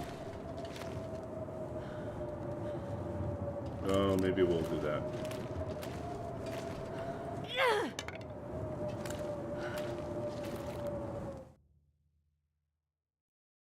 How bad is it? Yeah, we're not going anywhere.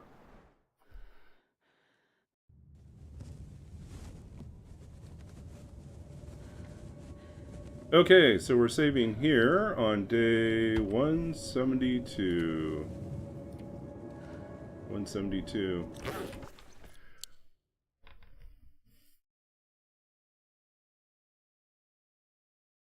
Yeah, yeah. Okay, so we're going to wrap up here. We are going to, before we go, we will, as is our custom, read a poem. For those of you who are new here, that's if no one else has requested poetry for the evening, we will at least do one poem, or at least I try to if I'm not too tired. So I'm fine. Let us go, you and I. Let's see. Random poem chooser. Variable. Okay, so this is from...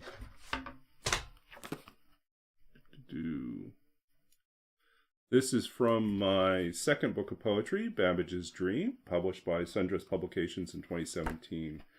And it revolves around the history of computers. Charles Babbage, 19th century mathematician, and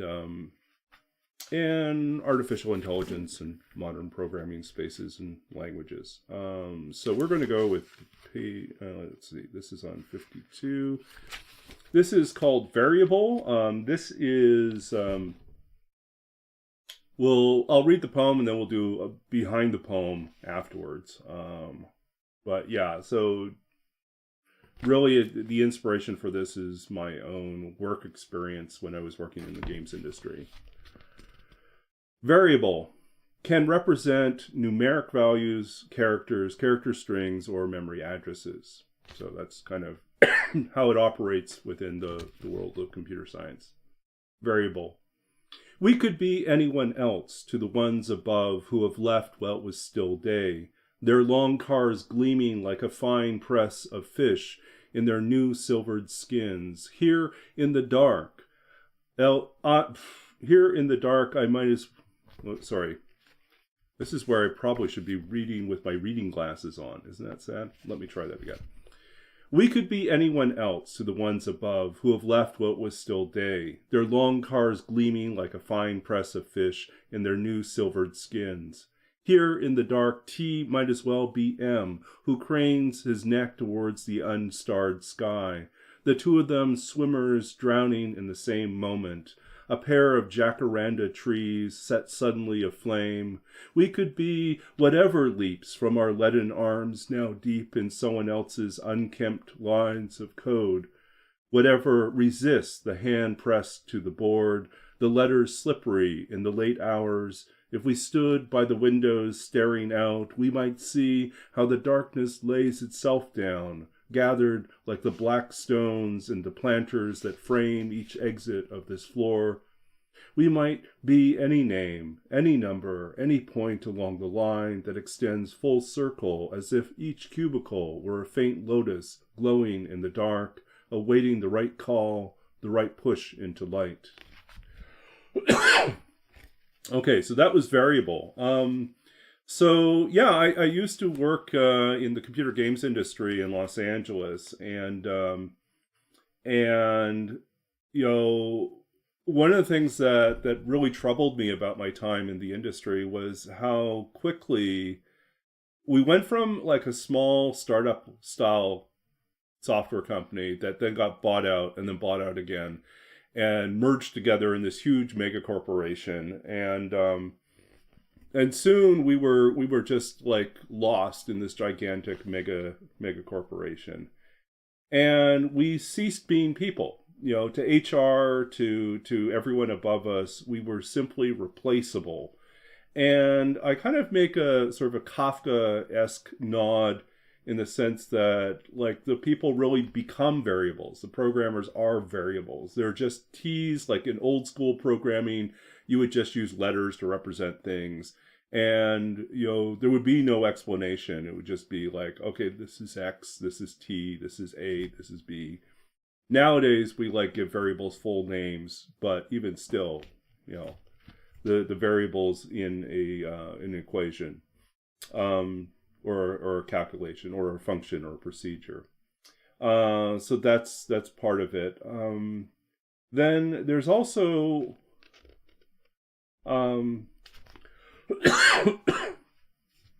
there's also that sense of I don't know how to describe it either, but like I think like one of the things I like about the poem is that it captures too, you know, the labor of programming, in going into someone else's code and having to deal with their undocumented, unmarked, uncommented code, which makes no sense because you are not them, and you are trying to like, you're weighed down by the burden of all these lines of code that are not explained, and trying to figure that out. Yeah. And I'm trying to think if there's anything else I really want to say about this one. So, and I did notice that everyone above our pay grade that was like a manager, it seemed like a lot of the executive producers all drove the same Mercedes-Benz. It's like they all had like these silver Mercedes-Benz that were you know, sort of like standard issue for being wealthy and basically managing managers as opposed to actually doing work. So,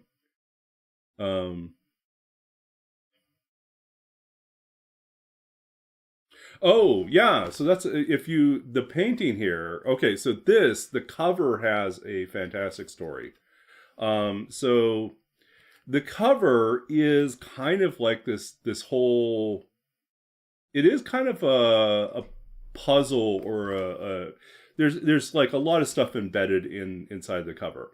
It came about because you know, I was working with the publisher, and the publisher said, the book designer said, you know, what would you like on the cover? And I was like thinking, well, I'm calling the book Babbage's Dream, but the thing I do not want is I don't want a picture of Charles Babbage and a thought bubble, right? It's just like, that's like too on the nose and too silly. What I want is something that like evokes like the expansive vision that he had for, like, he designs, partially builds, but never finishes what would have been the modern computer 130 years ahead of like our first modern digital computer. So he's way ahead of his time.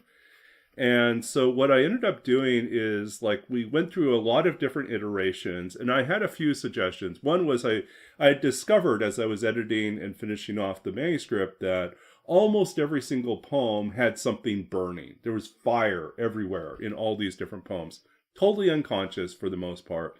Towards the end, I started to make a conscious effort to include something burning, but it just seemed like everything had something on fire. So it's like, whatever we do, there has to be fire.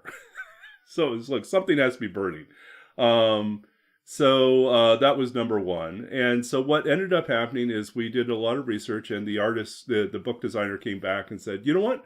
How do you feel about using detail from a J.M.W. Turner painting? So like 19th century artist who painted a lot of skies and a lot of ocean scenes, and which was actually great because this particular part of a painting comes from the burning of the houses of lords and commons, which is it's a painting where like the House of Commons and the House of Lords are on fire.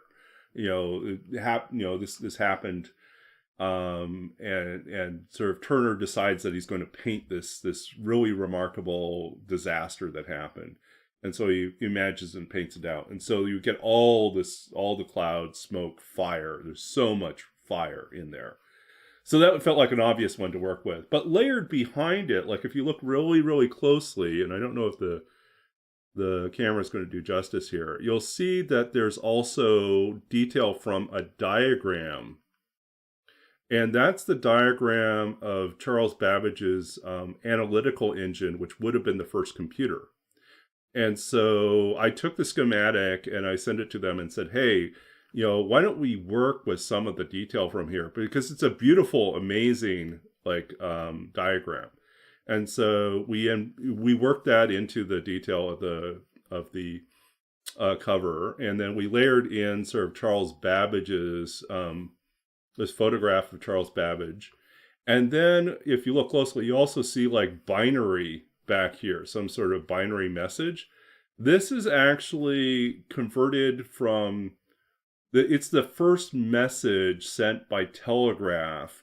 And Bell had communicated by telegraph and had sent what God hath wrought was the message that he sent. And so I thought, well, the telegraph is just dots and dashes. Why don't I just convert that to zeros and ones? And there's a way in which it echoes sort of Babbage's own, strange balancing of like this really advanced technological perspective on the world with his belief in God, and how he reconciled those things in his writing and in his philosophy. And so I thought, I think that's a very 19th century thing. And I feel like the telegraph, which was also very important to Babbage in terms of his vision for like what the future of like communications was going to be like. So he lived in a time when telegraphs were rolling out, connecting not just countries, but continents. And so he kind of was there at the advent of that. And so he had like a lot of passion for like the importance of the telegraph, as well as the importance of trains in terms of connecting societies, cultures, countries, and people together. So those are all things that like factor into the cover design. We went through like 23 different versions of this. And I was like, I normally am willing to perfectly trust the cover designer, but this was like one of those cases where I felt like we needed to go back and forth a fair bit until we were all happy with the design. We wanted it to be something that would stand out, that would be fairly dramatic in its appearance, but we also wanted to avoid anything that felt like obvious or cliche, or just too easy to do in terms of like, with a title like Babbage's Dream, it's not like the immediate things that evoke are a little bit too on the nose. And so like, it's different than, let's say, my first book, The Lost Country of Sight. where what we did was, the book designer for this publisher asked me, what is there an image that comes to mind, for the cover? Is there a photograph or an image that comes to mind for the cover? Or what would you like to see on the cover? And immediately I knew what it was. I knew there was this photograph I had taken of I was in Astoria, on the Pacific West Coast, and there's a famous shipwreck called the Wreck of the Peter Iredale. And, I was taking a picture of what remains of that ship looking out towards the sea. And as I was taking the picture, my father, let's see where we are here. My father, I had not realized he was walking out towards the ocean, comes into view right in that little box. And so, and he's walking out towards the ocean. And so I took the photograph, and years later, as I'm writing and finishing that book, the first book, that was coinciding with my father's, my father became very ill, and it turned out he had ALS, Lou Gehrig's disease, and he passed away before I finished that book, in the year that I finished the book. So that image of my father disappearing out to sea, in that sort of unexpected way, was something that haunted a number of poems in the collection. And so that was the image that I wanted. But I told the book designer, I said, I feel like it's this image, but I feel like it needs to be a painting. And she said, no worries, I can do a digital painting of that. And so that's what she did. Yeah, so that's like the behind the cover now of like both of those. I love having these little secrets and little layers of things. Like, this is definitely a palimpsest in the sense that it's layered and layered and layered. And even the choice of Turner, for instance, ends up being like connected to other things in the book, in the sense that Turner's paintings of the sky, like there was a particular color in the sky that if you look at Turner paintings, just like dominates so many of the paintings that he did. And that color originated from, what was it? It was, I can't remember the exact date. It was like 1807 or something like that. It's the year that there was a massive volcanic eruption that sent like so much volcanic ash into the air that it produced a year with no summer. It was famously a year with no summer. It was overcast and rained, and it was cold for the whole year.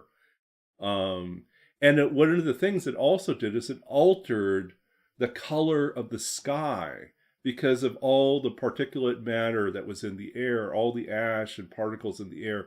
It caused a complete change in like a golden sky that persisted.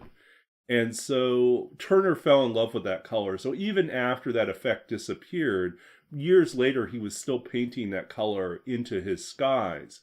And volcanoes and volcanic eruptions end up having a place in Babbage's life as well. Not only did he live through the year with no summer, and there are other connections in that respect, but there's also Babbage himself at one point visited Mount Vesuvius, and which was then a dormant volcano, and had himself lowered into the crater, into the inactive part of the volcano, to conduct a survey. No one else would go with him, but he was insistent that he wanted to understand the inner workings of the volcano. And then he found the portion of the volcano in the crater. There was a portion where there was a still active, like, regular micro eruptions happening. And so he found a rocky ledge where he could lie down and peer into the heart of the active volcano, and then pull himself out before the next eruption, like next micro eruption, happened. So there's a way volcanoes are tied into Babbage's life as well. So I think that's the ways things layer in. But it's like a chain of associations. Some things like you don't think about until later on when you're editing. Sometimes you're writing and you're like, why am I including this image or this line? It just came to me, and then it fits in. And then like afterwards, after you're reading and thinking about what you've written, you realize, oh, I guess I was kind of drawn to that because of this thing or this particular, association, unconscious association that now makes sense to me why they're there. So people think, do you always purposefully include these things? No, not always. I just let my unconscious mind connect them together and go with that. But the cover was an opportunity to kind of bring them together in a more obvious way. Okay, yeah. So let's figure out where we're going next.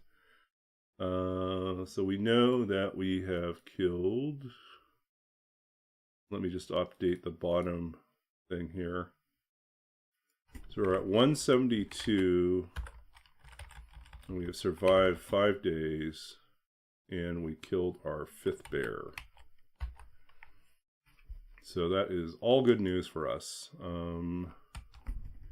Now we have the difficult task of finding someone to raid. So it should be that difficult, right? We should find...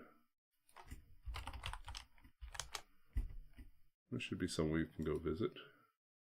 So we got Tic-Tac-Toe. We have Gaming Zookeeper, who I think is just starting up. Slid Homes. Who else could we go visit? Is he on or not? I think he's starting out. Okay. I think we'll go visit Gaming Zookeeper.